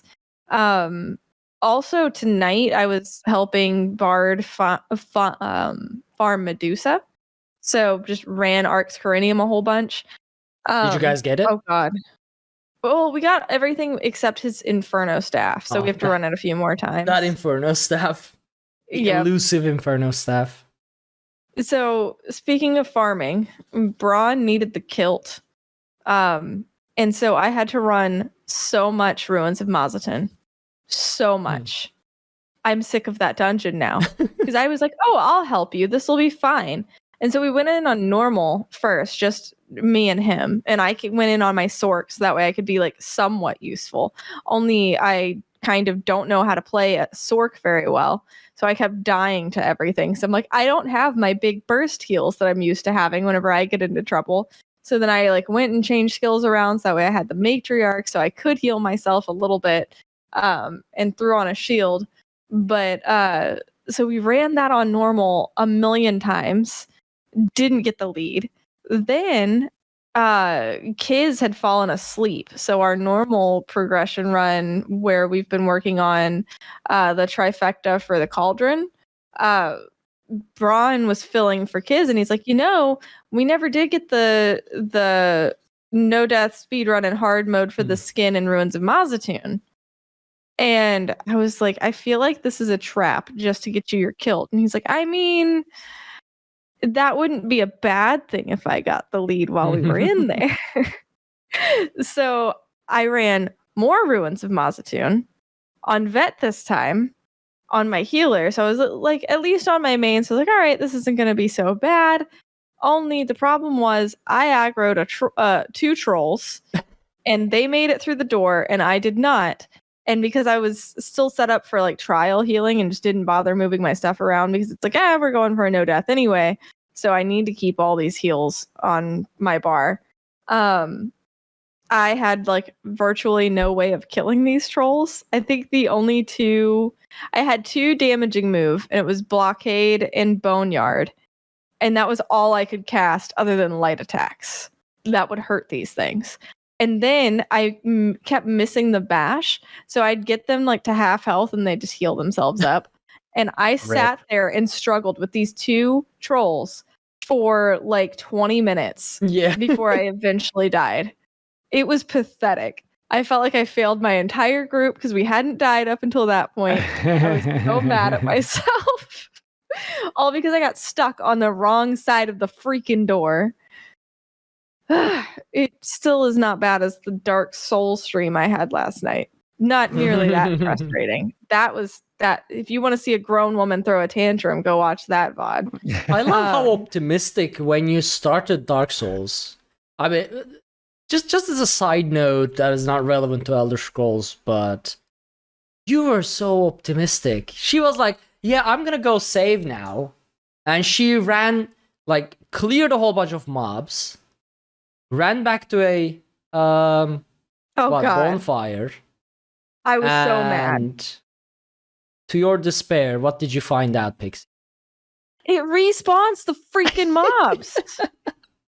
Why? Why is that a good thing for a game to do? What the hell? Why? It doesn't even tell you, hey, dumbass, the mobs are about to come back. It's just like, okay then. Lol. Have you learned nothing from my Battlespire streams? Video games aren't meant for fun. They're meant for punishment. Apparently. So there were a couple points where I had to leave the room because I was too angry to continue. And I needed to take a few deep breaths. There were a couple points where Braun came in and played for me because I was just like, screw this game, I'm not playing it anymore. Walked out and gave him the controller. He also did not have much luck. And then it got to the point where I threw a couple of things. It was just all out tantrum at various points because I was so angry at that damn game. But that's all besides the point. It was much more relaxing in Tamriel, I found. I was not having a good time. So then the other Elder Scrolls related thing I did, Ark kind of hit on at the top. So a few months ago, Ophelia reached out to me and was like, hey, we do the road less traveled, and I wanted to bring in a high elf character to kind of like give some additional background information and everything. So she asked if I'd like to guest and play this high elf character, and like asked me if I could write a backstory that would make sense for the context that I needed to play within. And so I created the character Liliana Doreni, and she is a high elf wizard who specializes in conjuration. And so Ophelia told me, like, the big thing with this is we have to keep it a secret because it's going to be a surprise. And we met like a couple of weeks ago, and we set it up to where I was on one of my other Google accounts, and I changed my name in Zoom to audio recording, and I changed my icon to look like one of her bots. And so I had myself muted. She didn't have my camera up. And Ark pops on. He's like, what's this audio recording? And she's like, remember I told you, like, I'm doing the recording a different way? And he goes, oh, yes, I must have forgotten that. She didn't skip a beat. I mean, I joined the Zoom. No one's there yet. There's Ophelia, and then there's audio recording. Now, we talked with Ophelia a whole bunch of times about, like, getting our campaign, Roads Less Travel, to podcast format, but I never got around to edit it, and because we weren't planning doing it in the first place, just taking the video, converting into audio, like the setting up the balances and whatnot was a problem. So like there was some context to audio recording, and then I'm like, oh, what is the audio recording? And she just goes like, yeah, remember as Pixie said, she just, without skipping a beat, says, yeah, I told you that I was going to try something different for audio recording. And because me being me and constantly forgetting random stuff, I was like, oh, okay, probably something else she told me that I forgot. Okay, I just accepted it. And the others didn't even question what the audio recording was. Like, Dawn joined. They just accepted it. Yeah, Dawn joined, audio recording, whatever, Kay joined, audio recording, whatever. Ninja always is on maximum 3 hours sleep during our D&D sessions anyway, because he streams all the way until like 5 a.m. It's like, I don't know, all the way until his morning because he's a beast. And then he has to wake up at like 10:30 a.m. his time, right after his massive stream on Saturday night. So he's completely clueless. And yeah, we were like, yeah, audio recording, whatever, fine, let's go. So then they start to play through the story some more. And my character was meant to kind of speak for the group in front of the king, let the king know, like, hey, these people can be trusted. Like, you should talk to them and help them, maybe. So that was one of my goals. And that's why this character was being introduced, among other things. So, my character was outside the Mages Guild, and they're like, oh, let's have Dawn Whisper go out and have Carowyn go out and see the sponsor because this is somebody from her past. And then all of a sudden, so when Ophelia was saying, like, okay, you go outside and you see a familiar face, she goes, would you describe yourself, please? And then my camera pops on. Now, I thought Ark was gonna fall out of his chair. my brain legit melted because, see, when we are recording, I look at my Discord window, right? I see Lotus, I see Pixie. I am very familiar with Pixie's camera setup. You know, top right, purple, HyperPixie neon in the back. It is an embedded view in my brain for our podcast, Tales of Tamriel. Now, we are in this D&D chat with Ninja Dawn K, Ophelia, which is a separate embedded image in my brain. And suddenly, this very familiar background and Pixie from our podcast recordings pops out in our D&D Zoom chat. And my brain just goes like, you know, it's gone. I mean, my brain stopped like the stream stopped earlier. It just went blank for a moment. And in a brief 5 seconds window, I was like, did I send, our Zoom chat link by mistake to our podcast Discord channel? And did Pixie just click on it and bring it up? And she's now in chat. What is happening? And I'm looking at others and everyone else is as confused as I am. So I'm like, oh my God, did I by mistake invite Pixie into this? What is happening? I was so confused and panicking at the same time. And then I saw Ophelia's face and she's just like, she's in laughing mode. And then Pixie just very casually just started introducing her character. And it took me quite a while for my brain to catch up to what's happening. That's why I introduced her as the secret keeper at the beginning. Because holy shit. I mean, these two know me well enough by this point to know that I am the worst person at keeping secrets whenever I'm excited about something. So it's been hell the last few months not mentioning this.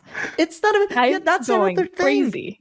It wasn't something like you want to join as a guest next week. They had planned this months ahead. And we talk between the three of us and Promethean as well, who's still in, he's also, Promethean might return soon, just a tease there. We talk daily, regularly, like morning, night. We just chat on a regular basis outside of the show daily between each other. So months of talking about all sorts of random things between the four of us. And it never slipped. It never slipped. To tell you how long it's been, whenever she initially reached out to me, it was before I started playing D&D with the natural ones. Wow. I mean... Yeah, because I told her, like, I want to do this, like, so bad, but I want to let you know I've never played D&D before, so I don't really know what I'm doing. And she's like, oh, that's fine. Like, we'll walk you through it. Super easy. And then I started playing D&D like a few weeks later with the natural one. So it's been a long time. Goodness me. That's, honestly, I lost several brain cells right there and then. I mean, it's just... It was pure brain damage at that point. I had a blast though, and so the way my character left off, she just kind of dropped the necromancy bomb about Carowyn's character. No one heard it though. It's like we all failed our roles. Kay did. Oh yeah, she did. Yeah, I mean, see, my character is a Nord fighter, but he's more like a barbarian characteristically. Although He's now one with the plans. Long story short, that was so damn funny. The session before this session, I got turned into a tomato, as I think mentioned. So this session, He left the healing chambers of the Mages Guild, and he now believes, because he has experienced what being a tomato is like, he has now formed sort of an connection with the plants. And yeah, he's on a weird path now. He even picked up a book, because what is paper made of? Plants. Yeah, so he's now one with the books as well. So he's gonna read a book. Yeah. It's Multi-class Great. druid. Who knows, man? I mean, we'll see how things improvise. But yeah. And Ninja's character is an Argonian barbarian, straight up barbarian, only wearing like a loincloth. That's his clothing. Just a simple loincloth and a whole bunch of weapons. So we are just there munching on food and things like that, while Pixie just drops backstory bombs for Domisper. And yeah, our characters didn't recognize anything. I mean, I wouldn't have understood anything anyway, because Wilhelm doesn't really have a concept of magic. He knows that people throw a whole bunch of destruction magic in the battlefield, but that's about it. Oh, fireball, yeah. It burns things, you know. Yeah, fire bad, avoid. Yeah, exactly. Yeah, So- it burns. where we left off, like my character was still kind of like being brought along. So I'm going to be a guest on the next session also, which I'm really Yes. excited for, because I had so much fun with you guys last time. And I this mean- time it's not going to be a surprise, but Yeah, I'm yeah. excited for it. I mean, honestly, the way we do things in that campaign, you might be around for a very long time. Just I'm letting you know, because Perfectly okay with this. I mean, we probably would. It's been 2 years apparently. Last night, I had a revelation. That was another brain-breaking moment. Apparently, we've been playing this with Ophelia for 2 years almost. I am so confused. That's crazy. How? I've been Wilhelm for 2 years. It's so yeah. I don't know. It might take us 7 weeks to get out of Wayrest. I'm For all we okay know. hanging out for as long as you guys will have me, because I That had is so a much fun. beast of a I mean, campaign. We once, instead of like Mages Guild told us of this mission and everything, and we're like, yeah, we need someone to go check Windhelm and things like that. We stayed at an inn at Ebonheart. We spent 30 minutes real life time just annoying a barkeep in roleplay. Oh That my was God. it. That was 30 minutes of us just annoying the hell out of a barkeep for no reason whatsoever. You're real heroes. So yeah, and we are heroes. But so yeah, we might be around for quite a good time. I'm just ate my perfectly hair. okay with that. So, But yeah, that was I think that about sums it up since the last episode of Tales. there you go. Those are yeah, pretty good tales, honestly. Yeah, those are great. Yeah, I did stuff this time. Yeah, more positive, uplifting tales, funny stuff. Just in contrast to what Lotus have in place for us. All right. So you know what? No, we're gonna stay on the happy side of things. I've been enjoying Blackwood, as I had mentioned. Turns out I've been enjoying the companions, even though I figured I was just going to take Miri and Bastion and throw them in the dumpster because they weren't going to be useful to me. I actually have been enjoying just having them tag along. I have them both set to DPS. Bastion's a little whiny and doesn't like me stealing or murdering people. Meh. Miri's pretty cool. Big fan of Miri. They're more effective. Like I didn't really expect too much out of them, but they're pretty handy for overworld or dungeon stuff. But not like vet dungeon stuff, but like your public dungeons or delves. It's really good because I don't need to bother to put on like legitimately efficient gear to not spend a month fighting things. You can burn through world bosses with them and stuff like that. So they're great little tag-alongs when it's just you roaming about for like story or something like that. It's pretty cool. I did Miri's companion quest when she's enough of a friend with you. She gives you like a story quest. Not going to spoil it, of course, but really cool. I actually liked it a lot. I had just unlocked Bastions, but I haven't done Bastions yet. Because I'm a little more indifferent to Bastion, but it's fine. They're not really super hard to get. Just because I've had some people wonder, like, what's a good way to level them up? They have little ways to level them up, but with Miri, always make sure to do your repeatable Fighters Guild quest. And if you have friends, share them. You can share those quests to knock out Dark Anchors. It's a great way of like power leveling her. Bastion, same way with Actually, Mages Guild. That part I skipped, but we actually done a whole bunch of them with SD. Whenever we get the time right, we share a round of dailies and the other. It's dailies. A great way of making the dailies like reusable again, even if you've done a whole bunch of them. So I really like that. I thought that was pretty neat. Their achievements are a little finicky for anybody who cares about achievements. The costume thing has like a pretty severe bug to it, where the achievement is dress up your companion and you'll get an achievement. It doesn't really do that when you make an outfit, but the workaround is actually pretty easy, which is just go up to a station and equip and unequip the outfit just over and over and over and over and over and over again. Eventually it'll just pop. So it's like a super easy workaround.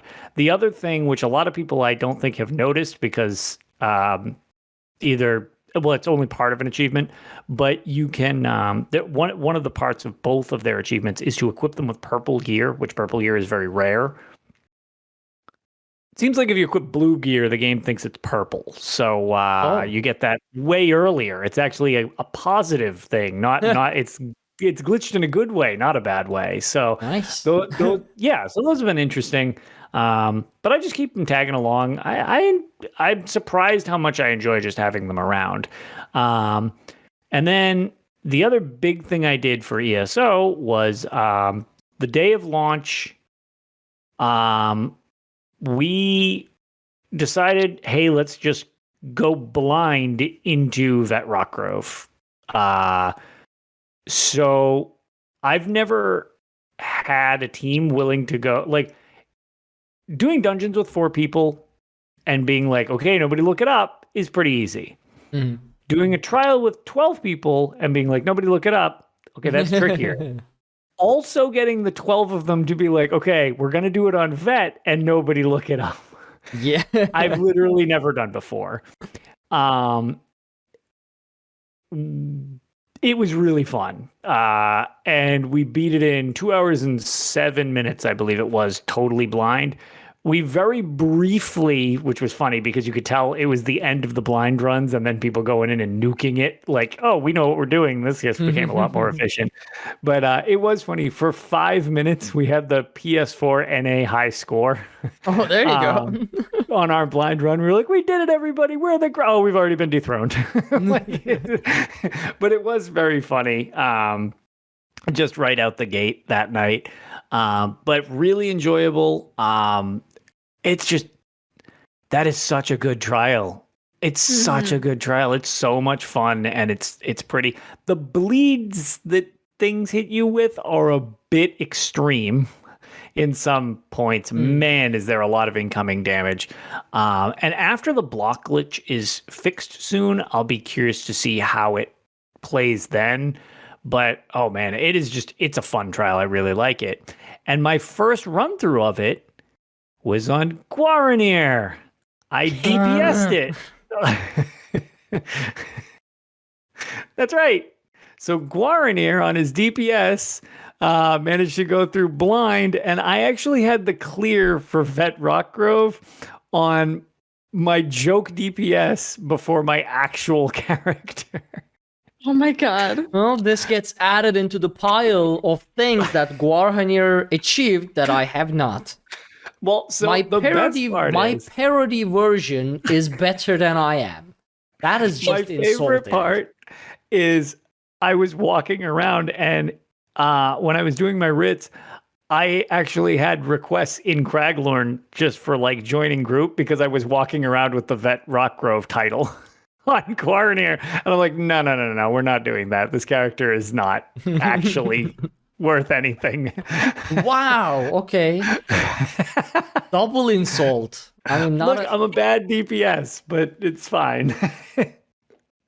So, then I went through actually a little while ago and went through on my tank and beat it again on vet so that I could actually have that achievement on my real character.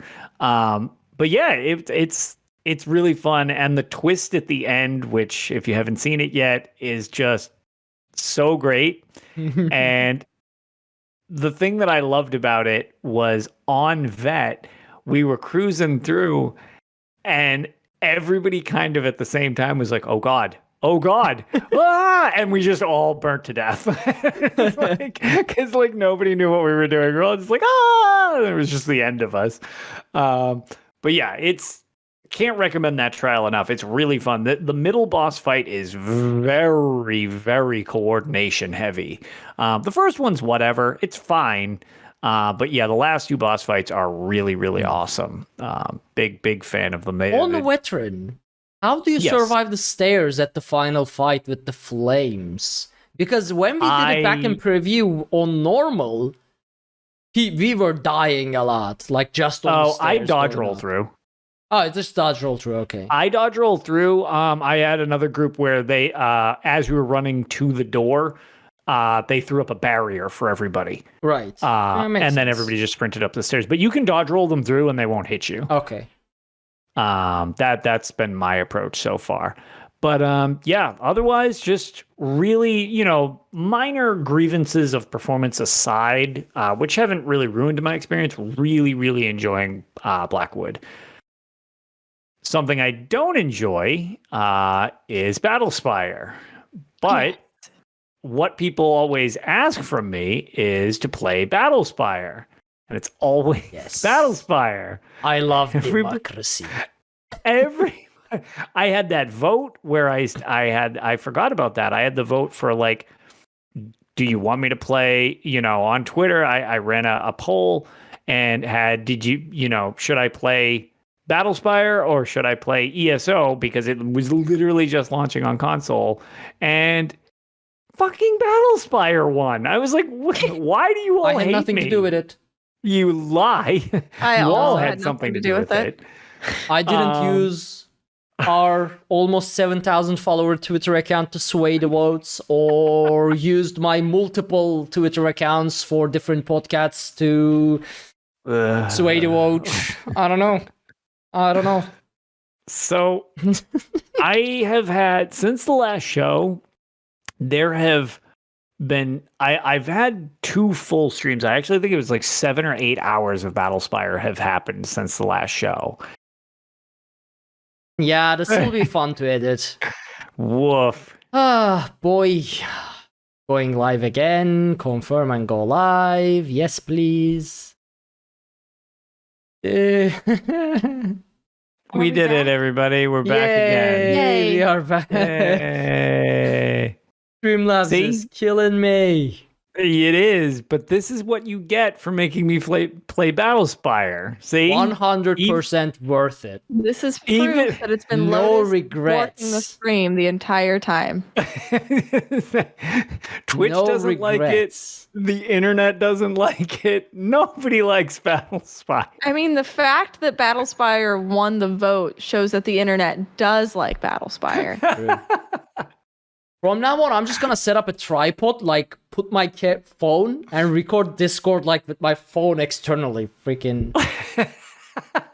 Today's gonna be, well, I mean, we didn't have a weird technical difficulty in a long time though, and that's all right. We're making up for it by having lots. And yeah, I get guess it was time for some shenanigans. Exactly. It's all my bad juju from being subjected to playing this garbage.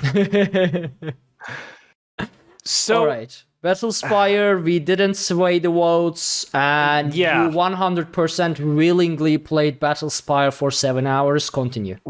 Yeah, that seems similar to what I was thinking. So I was in. All right. I had cleared out the previous area of what was the name of the place? The Soul Karen with all the ideal masters and everything like that. And yes, the Soul Karen. That's how I heard it too, to be fair. Yes, well, I think I largely pronounced it like that. So she just complains to the manager a lot about souls and Complaining to the ideal masters. Yes, complaining to the ideal masters, exactly. So, question for you, because I wasn't able to make the stream. Are you able to like see the ideal masters? Yes, it's funny. They're the same item that you click on to get your health back. What? Oh, great. Yeah, except now you talk to them. They look exactly the same. And instead of because at first I thought the ideal masters were a health pickup. I was like, sweet, I need health or magicka. Awesome. And I tried to grab it and it goes into a dialogue and it's like, hello, mortal. I was like, what this isn't, don't talk back to me. Like, give me health. Like, so yeah, they're smarmy and douchey.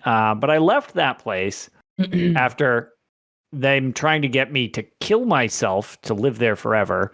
And I went into Shade Perilous, which was the next place. But I really like saying the full name because it's asinine. The name of the actual level is called Shade Perilous, Castle of the Nocturnal Lieutenant J. Seal Morgan. Great name. Rolls right off the tongue. Yeah.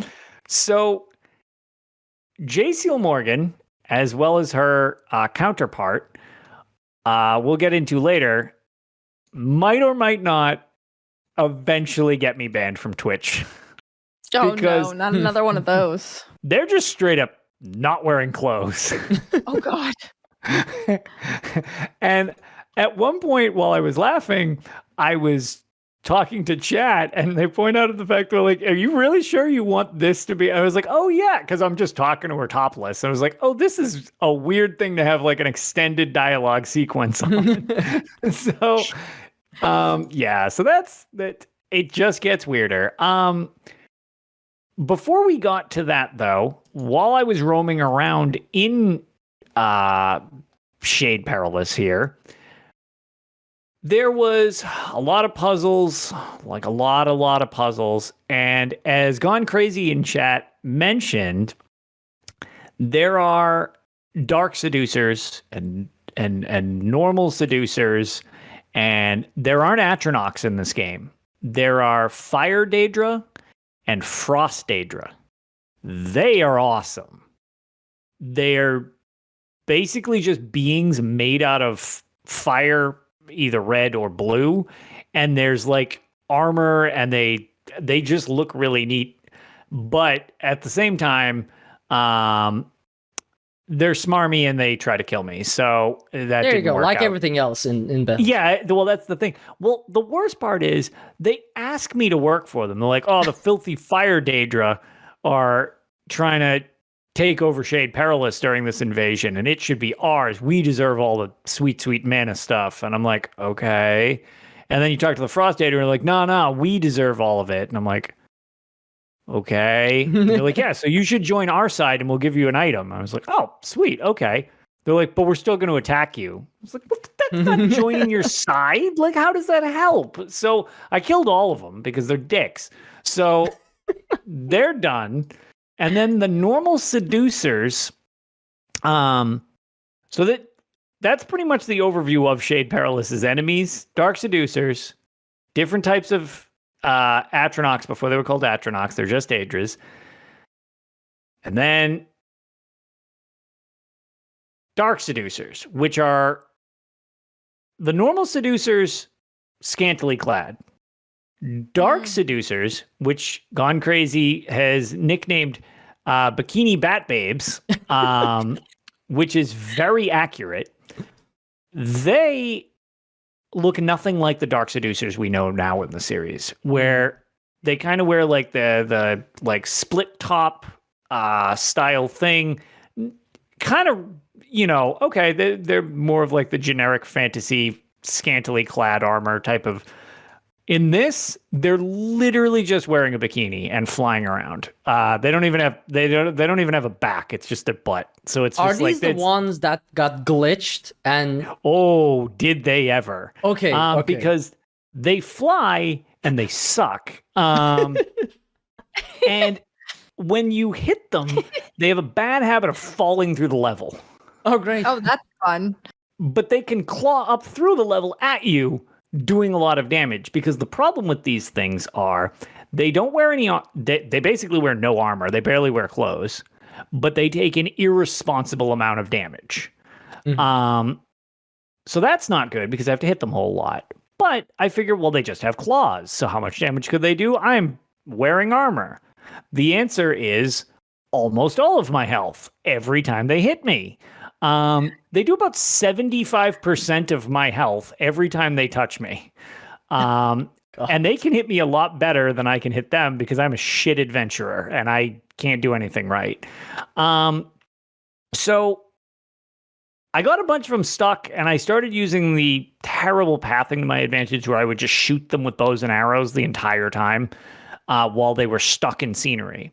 The regular seducers, I thought for a while had an invisibility spell because I couldn't see any of the damn things. And that's because they just fall through scenery too, because why wouldn't they? If they walk too close to walls, they go through the wall. And then what I have to do is just spin in a circle punching and hope that I get a thud sound effects, which means I found them. And eventually they'll just go, and just like materialize in my camera and flop over dead. I'm like, great, I found it. I'm safe. Like, the dark seducers, since they fly, have really bad clipping problems other than falling through the level, where they're flying at me, the scenery, because it's like the scenery is polygonal, but they're sprites. So they will overlap. So like part of it will be behind a wall, but then part of it's in front of the wall. So you're just seeing like, here's side boob, or here's one arm, or here's a foot. And that's all you see of the enemy you're fighting. So you just kind of nub in the direction that you want to hit and try to kill it, which is arduous and terrible. But whatever, we're digging our way through those. Not that big of a deal. There's a whole bunch of water because, I don't know, water's a thing in this game a lot, apparently. And I had mentioned, I believe, on this show before that my swimming skill started to get so good that I would swim so fast it was a little disorienting. Like your walking speed is walking speed. My swimming speed is like an F5 fighter plane for some reason. I go like 7,000 miles an hour. I would say that I'm exaggerating, except that if I hold forward on the key, like the keyboard, I will hit the wall so hard I go through it.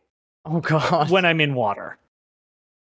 If I jump while I'm in water and touch the ceiling, I take impact damage and die.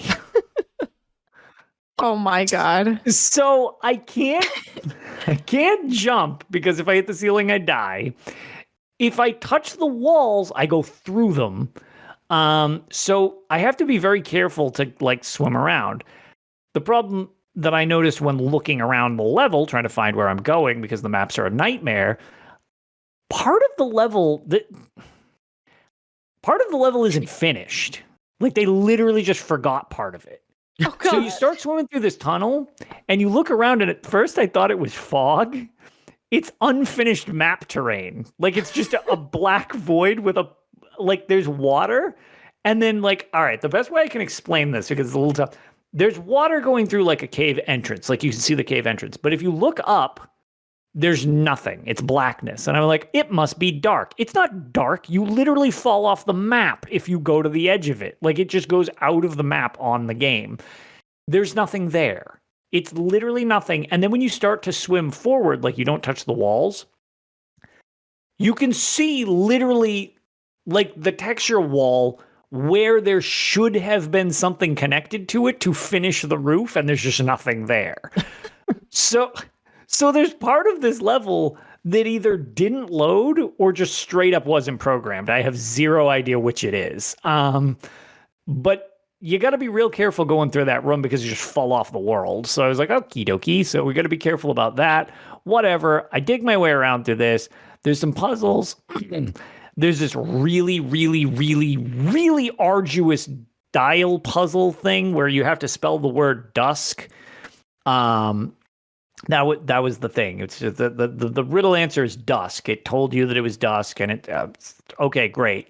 So I go up to this room, and I have to go around the room. This is this enormous room. I have to crawl up these ramps, and there's a bunch of Daedric symbols on the wall, and you have to press D on one, and then it raises a platform, and then you go across the platform, you turn a dial, and it releases mana juice into the room or something like that, and then you do the next one, and then you do the next one, whatever. You do it 4 times. It's fine. It's very long and it takes forever to do because the room's huge.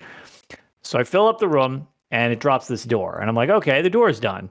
So I walk over to the door, or where the door was, and there's this just texture shit show of like laser lights, and there's just this sign floating in the middle of it, and when you click on it, it's a fucking riddle door, because of course it is. And while I'm reading the riddle, I die because it doesn't pause the game while you're reading the riddle, and apparently there were dark seducers behind me. So whatever, I reload, and I'm like, all right, so I guess I'll kill these dark seducers first. So I jump up on one of these pillar things so that I can actually reach it, and I start my usual shooting the things so that they don't rip me apart. And I'm just rifling through all my arrows, and I realize, oh boy, I'm getting real low on arrows. And as I realize I'm getting real low on arrows, my bow and arrow just breaks instead, because whatever. And I'm like, cool, now I literally can't shoot them. Awesome. So now I have to fist fight them. So I start punching at them, and they're punching me and doing much more damage. And I try to like weave in just enough to get a punch. This goes on for 30-ish minutes because they have so much health, and they beat the crap out of me so brutally. When one of them dies, well, I guess before one of them died, I guess I should start with, the 2 Dark Seducer models were flying at me and get stuck.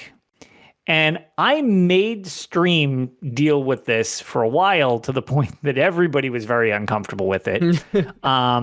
They were making this really weird sound, and I would ask chat if anybody could hear it, and they said no.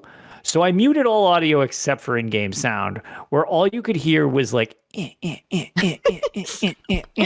and the 2 Dark Seducers models are just bumping into each other. I'm like, this is exactly what we all deserve from this game right now. Like, nothing more, nothing less. This is what we deserve. So I punch one of them to death and kill it, and I'm thinking like, okay, we're done with this. But no, the other Dark Seducer flies over to the burlap sack, because when enemies die, they turn into those little burlap sacks, goes over to the burlap sack and just goes, and I'm just like, it's the same thing. Nothing changes. It's just humping the burlap sack. Why? Why is this happening? So I beat the crap out of this thing. They're both dead. I'm super excited. I can go do the stupid riddle door thing. And I'm like, great. So I try walking off the platform, and the pathing's rough, and I'm like, crap. It's too high up. It's clearly too high up. I have to jump down. So I jump down, and jump down is a euphemism for I start to jump and I get stuck in between scenery pixels, and I'm frozen in place. And I realized that I didn't quick save before I just tried to jump off. Oh no! Oh no! So I reload, and I'm back with both the Dark Seducers alive a half an hour. Oh my god! So I did see part of this, and I didn't see you die and not save, but I remember watching for so long you trying to struggle bust your way through these Dark Seducers. So the fact that you finally killed them just to immediately die, it's tragic. So at that point I was like, I don't want to play this anymore. Like this has gone beyond joking bad. Like I don't want to play anymore. This is awful. And I run over and I jump up on the platform again and I just start swinging like a jackass at these things. And I hit one of them and it's like, and it does a bunch of damage to me. And I'm like, whatever. I was like, why don't we find somebody to raid? I'm all done for today. So I just try to run over to see what the riddle door is. And this time I casually walk off the platform. I didn't need to jump off at all last time. There you because why not? Because why not? When I needed it to work, it didn't work. But now that I don't care, it worked fine. So I started to read the riddle. It ripped my face off. I quit the stream. I was really angry. That was what I did for that whole stream. So I followed it up with another stream in the interim where I came back. I slogged through that dumpster fire, killing those things again, ran up to the door, solved the riddle door, went through, and this is where I met the naked Daedras. Which they're basically the Nocturnals before the Nocturnal Strikes. This seems to be their original design, actually. Right. I mean, even in later Elder Scrolls games, Nocturnal and her Daedra and her Strikes, yeah, her Strikes are topless anyway, so I guess it kind of makes sense. But without going too elaborate down the very verbose story the game threw at me, they are super emo. They basically, one of them is like, I'm so sad. The other one, my counterpart, is lost to her own depression, and only something that she truly cares about being ripped away from her can pull her out of it. I'm like, okay, and we're gonna like sit around a campfire and write poetry? Like, what is this? Like, so I go to find the other one, and she's like, oh, I can't even bother to acknowledge you. My life is so worthless and terrible. I'm so sad. And I'm like, man. What is happening? Are they in middle school? So wait, that's all right. Wait till you find out what the answer was that I found. So to snap her out of it, because I needed her help to get out of Shade Perilous, she wouldn't talk to me because she's like, nah, my life is lame. So I go to the other one and I'm like, what the hell are we supposed to do? Your friend is way too emo for me to find a way out of Shade Perilous. Like, what the hell?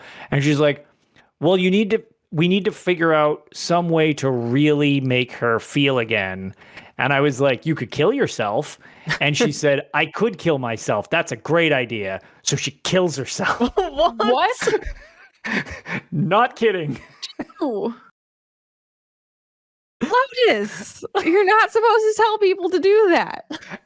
They're also not supposed to agree to it with a magic blade that when it was done, it pulls her soul into the blade so that she can suffer eternally and make it even more meaningful. So I walk over to her friend. I'm like, here's the blade with your best friend's soul in it. Isn't life crap? And she's like, oh my God, you're the worst. I was like, well, yeah, I know. You said you wanted something really dark. And she befriends me because that was totally enough to snap her out of it. Yeah, because murdering her friend apparently was dark enough that she snapped out of it, and that was it. And she's like, well, you're a horrible monster, and she'll one day be reformed from the Azure Plasma. I was like, yeah, I know how Dremora work. I get the Daedra thing. Yeah, it's great, but she's miserable. And she goes into this really long thing about how tormenting it is to be killed as a Daedra, even though you're going to be like respawned. And even when you are respawned, which I was like, woof, this is some dark lore. Apparently it can, like, when you're pieced back together from the Azure Plasm, being made into a liquid, all you feel is the pain of your body being ripped apart.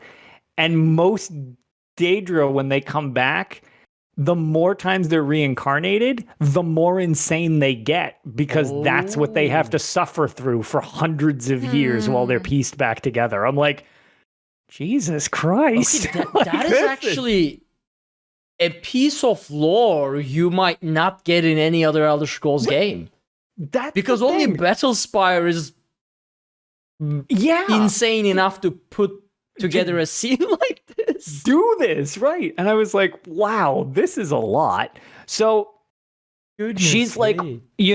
okay, you need to go over to this thing, and here's the password you need to get out of here. And maybe when you find Dagon, call on me, and I'll come to your side. And I'm like, man, this is a weird way to befriend you, but okay, that's cool. I like that.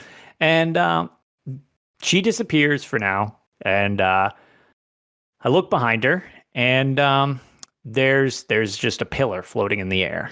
And I'm like, okay, so I jump to that. So I do. Then I realize that the whole arena is a giant fucking jumping puzzle. Oh god. in Battlespire, where the jumping is terrible at best, there are just platforms scattered throughout, levitating in the air, and I proceeded to fail at jumping for a very long time trying to get through this jumping puzzle. Like a lot. But I eventually get to the end after dying several times from missing constantly. I get to the end, I get across the thing, and there's a couple like Dremora there. I kill them off. And then there's this door. So I walk up to the door and I'm like, oh, it'll be that passphrase she gave me. It sure is. And it's like DRZQ, whatever. It's this made up nonsense word that's like 13 letters long. They make you type it. They don't just let you say it. So, in other words, if you didn't think to write it the fuck down when they told it to you. Oh no. I was like, are you kidding me with this? Why would you make me type this word? Luckily, chat was nice enough to have taken the picture for me and was like, this is the word you're looking for. Please don't reload the game to then have to do this jumping. Because I was literally getting ready to save at the door and then go back to a previous save, go through all the dialogues again, get the passphrase, then reload and they were nice enough to just be like, here's the password, because Delta was like, I figured they were going to do this to you. And I was like, I appreciate that. So I got through that door. Another Dremora Lord was talking about how there's some conflating issues amongst the Daedra attacking the Battlespire, where even though Mehrunes is attacking it and all the minions are there, the different clans are kind of at each other's throats, which is also cool because that relates to the clans from this current year in the Gates of Oblivion, which we all got the different coins and they were each of the different clans. Well, those different clans are actually in the Battlespire, which is kind of neat because they didn't like each other then either, which is more lore buried in a game that nobody should ever play. But I dig through all of that and I move forward. And sure enough, I beat level 4 Shade Perilous. And I'm like, yes, this is amazing. And that's when they kind of give me reference to, I'm dropped on this island, which I'm like, okay, not in the Battlespire anymore. Not this, and it's called the Chimera of Desolation is where I am dropped. Oh, cool. Yeah. It's a very friendly. That sounds really lovely. Yeah. It doesn't it? And a great hunt is about to take place where everybody wants to kill me. Oh. During a blood moon phase. That sounds weird, doesn't it? Sounds I mean, a lot you are the more center like, of attention. How amazing. I mean, apparently, Hircine's great hunt is happening and I get to be in the middle of it. And I'm like, why not? Why not squeeze that in there? Like, that seems, at least that's what I'm gathering from the way they've been explaining it, is that it's like, oh yeah, this is the great hunt. Like, this is, and I'm like, oh boy. So that was kind of where I stopped, and shout out to the people in the community, because even though that is technically where my tales end, they're not better, because there's one more note that is really rough for the next time I play this game. I have been specifically trying not to look anything up in advance to keep it, a playthrough as if I really just am experiencing this the best I can, as if I had no real help type of thing. It was just like the group of us hanging out on the couch trying to play this game is kind of how I've been doing this, as if you would back in the day. I was tipped off on level 5 has a serious problem. Level 5 has a pretty severe memory leak. It also has the most enemies of any level I've encountered. I believe there's 196 enemies on level 5. The problem with level 5, from what I've been told, is every time I die or load the game, it will process between 6 and 8 extra assets and plop them into the world, something like that. Between 30 and 50 reloads, it gets to a critical mass where the save file becomes so big that it corrupts itself and is unusable. Great. Yeah, great. It's very good. It's good that that's a thing. Fun fact, did you know That's lovely. Cyberpunk had the same issue with its save file all the way until like 3 months into its release. Cyberpunk, if you played the game that was long with enough, the inventory, right? yeah, was that the inventory if you thing from crafted doing the, too like- many stuff and whatnot, Cyberpunk, Yep. your save file got corrupted in freaking Cyberpunk. So what I So was Battlespire, told, in a sense, Yeah. was a visionary. yeah, it really was. It was ahead of its time. Yeah. So what I was told as a suggestion was I anchor a spawn or a save, just like a dead save, right before I go into the new level. Right. And then I basically need to try to account for only saving when it is absolutely necessary. no. So in the level with the most enemies I've encountered, with nearly 200, in a game that crashes constantly or bugs out, every time I need to reload it is one less shot I have at completing that level without needing to restart the entire thing from scratch. So as if all of this shit wasn't bad enough, I now have a hard time limit on beating level 5. I call it now, level 5 of Elder Scrolls Battlespire will be the part you get broken, Lotus, and just don't finish it. And Slap says, no more saves coming. Which, for anybody who's seen my stream, it is 90% me saving after I do even the most remote thing correctly. It's like, oh my god, I turned down this corridor better than I did last time. Better save. And now I can't even do that. There's just, I don't get that option anymore. I have between 30 and 50 shots at just beating this whole level. And I don't know how big it is. I know you can jam almost 200 enemies in it, so it's probably pretty fucking big because, good lord. But yeah, it's apparently it's a DOS load error. And of course, because when you die, it loads DOS, and when you save, it's just great. It's really good that that's a thing that's happening. That's an extra layer of difficulty, because I was just thinking, man, Battlespire needs more challenging things to try to hold me up along this wonderful journey through the old Elder Scrolls games. That it's a miracle that the company didn't go bankrupt before they released all the games that I love. Is it just this level that does that, or do other levels do that too? I was told specifically that this is a level specific, but all the bugs all the levels. So I've looked back at the UESP and the Imperial Library when I complete a level to kind of see different things, and they all have plenty of fun glitches and bugs, either that I accounted like for myself, or that I shockingly didn't run into, and it could have been way, way fucking worse than I even knew in some situations. So it looks like the possibilities to this game are really endless. But I do know there's only 7 levels. So that means there are only 3 levels left. So There you go. I mean, I'm over halfway. You're almost there. You should do I'm- another Battlespire stream tomorrow to see if you can knock out those last yeah. 3. Why would I do that?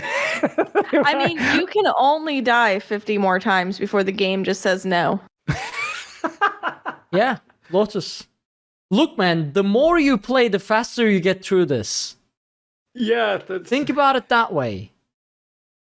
So if you get into it tomorrow, that'll be one less day that you play Battlespire in the future. After tomorrow, yeah, you're. So you gotta do a Battlespire stream tomorrow. Now I'm feeling equally emo like the Nocturnals. Just thinking about needing to deal with this. But yeah, oh my god. So we'll see what. Oh my god, it's yeah. so, We'll see a stream. Yeah, I agree. We'll see a stream. It's so draining. It's this. Like You'll be I fine. can't believe retroactively I like Arena by comparison now. Like, I died an irresponsible amount of times in Arena. Arena was very, very hard, and it had some weird design choices. But hey, it was getting its footing. This game is pre-alpha. Like, how was this released? I don't understand it. This has been quite an experience. It's amazing because it has some cool lore stuff. Well, not cool lore, but it has lore. Actually, I mean, it does have some cool lore stuff that you don't actually get in the future games. It does, and it has some really interesting things. In the lore, I did ring robots. So it's got like some unique pulls that like you really won't find otherwise in the series. And it's like, for example, like the Ideal Masters, like that whole thing. You have like they are mentioned in for example, Skyrim Soul Care, right? The Dragonborn DLC, but Dawnguard DLC, Dawnguard DLC, right. It's like they are so just glossed over. I made a deal with the Ideal Masters. I'm like, who are they? I want more to them. And I was talking to Aramithius about it from the Written on Uncertainty podcast, and he gave me a couple links to people's interpretations of like the lore from there. And I was like, oh man, people got some very different takes out of this than I did. But I'm also curious if maybe if you have really high speechcraft, maybe they give you some different dialogue, because they were just snarky and condescending to me, like the whole time. And granted, some of the things that some of the people have drawn out of it, I was a little like, well, that's a different take. Where it was like, the Wraithmen are in service. They chose to do this. It's like, well, yeah, but I mean, they offered me the choice to join the Ideal Masters too. I believe their direct quote was, strip naked and enter the cleansing mana beams to purify your imperfections. So in other words, walk into a laser grid and get killed was what they were trying to get me to do. I'm like, freaking Ideal Masters. I was like, I don't think that really makes them all that great. And those people who volunteered, I just think melted. Nuke thyself. Exactly. I think that was more of what they got. So yeah, it was all in all, that's what it is. That's what it was, I guess. So yeah, that's pretty much my adventure since the last show. Yeah, I mean, I don't know. So how long do you plan on trying to finish Battlespire? I still intend to beat each of the games in the series. I did not expect Battlespire to be this involved at all. Arena was Arena was much more difficult than I expected, but it was pretty much the game I expected. Like, well, Right. maybe it was harder, but it was like, okay, this is a game from the early 90s. Like, this is... Then I'm not sure what to expect with some of the other ones. I've beaten Shadowkey, but I'm going to do it on stream for people because basically there's next to zero footage of Shadowkey, period. Like, you either play Shadowkey on an N-Gage yourself or nobody knows what Shadowkey looks like, really. So thanks to the Imperial Library and Benefactor, I've got that thing where I believe that I can just show the emulator that we've got working from them. So I'll just be able to run through that game. I'll be able to play through that game, though. But that was another one that had some really interesting lore. Yeah. But as clumsy as that was, I'm curious how the frame rate will be not on an N-Gage. Hopefully it's a little quicker because it was straight up like 4 to 5 when I played it on the N-Gage. But I'll play through that. There's the 2 Travels games that are on JavaScript flip phones. I believe I have working emulators for both of those. I don't even know what that is. Like Dawnstar and Stormhold. What the hell even are those games? What the hell kind of game can you play on a flip phone? Like, in terms of games like this. Maybe it's a text. I'm pretty sure it's like a grab. Maybe it'll be like Smolder Scroll. Oh God. But I've got those. I've got to play through Daggerfall, and then also I kind of completed it right when I was joining the show many years ago. I will, just because people have asked for it, I will play Elder Scrolls Adventures Redguard against my best judgment. Oh, yeah. That holds I always said that is a battle for one of the worst games I've ever played. Battlespire's really, really giving it a run for its money. It is going to be rough between picking for those 2 games. And if you're ever curious on the other game that I've always said is the worst game ever, look up the game Mortal Kombat Sub-Zero Mythologies. What the hell's that? Just look it up. It's wait, what did worst game that's ever been created. Mortal Kombat Sub-Zero Mythologies. It's for How is this a thing? It shouldn't be. Yep. But Nintendo 64. And the PlayStation 1. Yep, sure is. But anyways, without derailing us too much, those that's the category of game that I'm currently playing at the moment. Where I can honestly say the N-Gage version of Elder Scrolls is more enjoyable than playing Battlespire by a country mile. Like, it is just not even in the same league. So it's like Battlespire has awesome music, like so awesome. And it's got really interesting lore that in and amongst all the weird shit is great that it's kind of had in the series and everything like that. But it's just, that gameplay is just, oh my God. It's like, and beyond just being tough, it's just, so much of it's just broken, which is even harder. Like, Arena was less broken. Like, Arena wasn't really broken so much as difficult and really grueling. And it was tough if you didn't know where you were going. Battlespire, it's just as much of a challenge to not break the game as it is to beat the game. So we'll see. The journey is still long ahead of me on completing all of these Elder Scrolls games. But it will be a closer journey if you just play tomorrow and stream it as well. So just so you know. Exactly. So all monsters. Look, man, I need my weekly fix of your suffering, okay? So I am your crown to watch crate. Tomorrow. But I guess with that we should wrap up since I mean, I'll probably skip sleep today, but I can see I love Pixie sleep. slowly drifting into soul caring herself.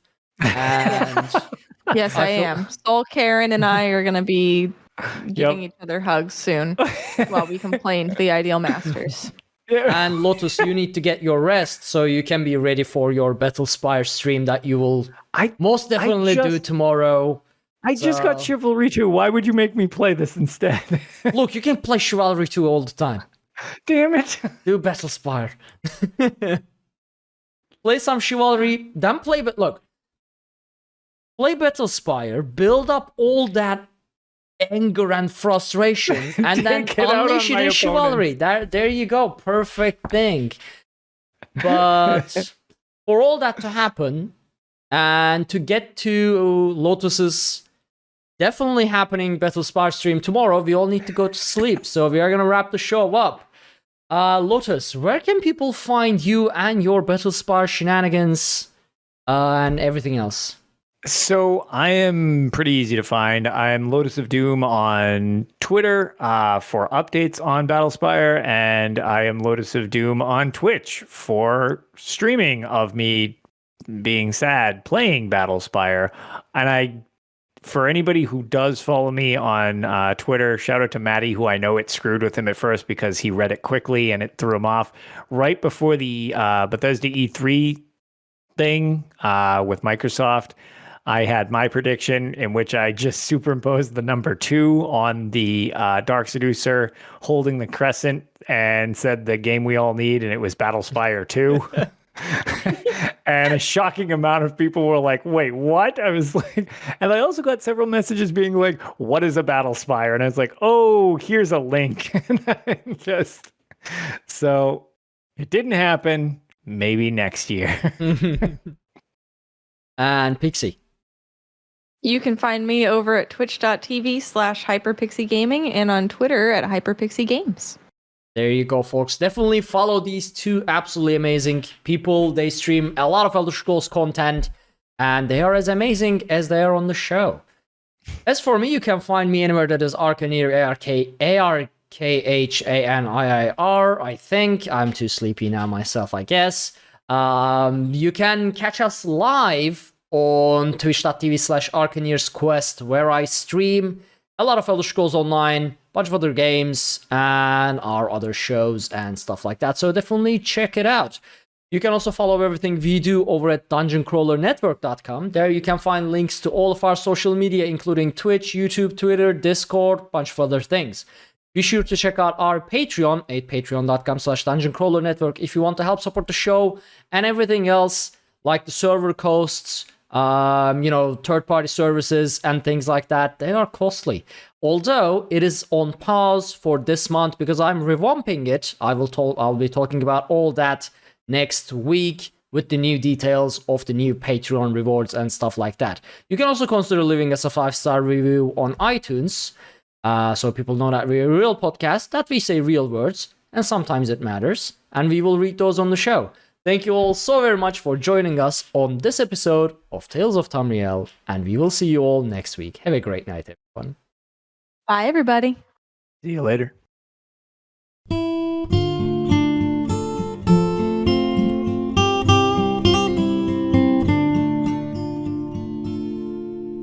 When Akatosh slew Lorcan, he ripped his heart right out.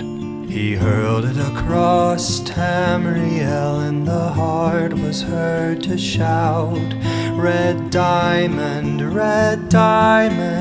the heart and soul of men. Red diamond, protect us till the end. The laughing heart sprayed blood afar, a gout on Seer it fell, and like a dart shot to its mark down in an alien well. Magic effused the Lorcan blood to crystal red and strong. Then wild elves cut and polished it down to chimel at a ball. Red diamond, the the heart and soul of men. Red diamond, protect us till the end. When elves lost Nirn to men, Akatosh gave the stone to Saint Alesh in token of her right to sit the throne. Red diamond, the heart and soul of men. Red diamond, protect us till the end. Red diamond, protect us till the end.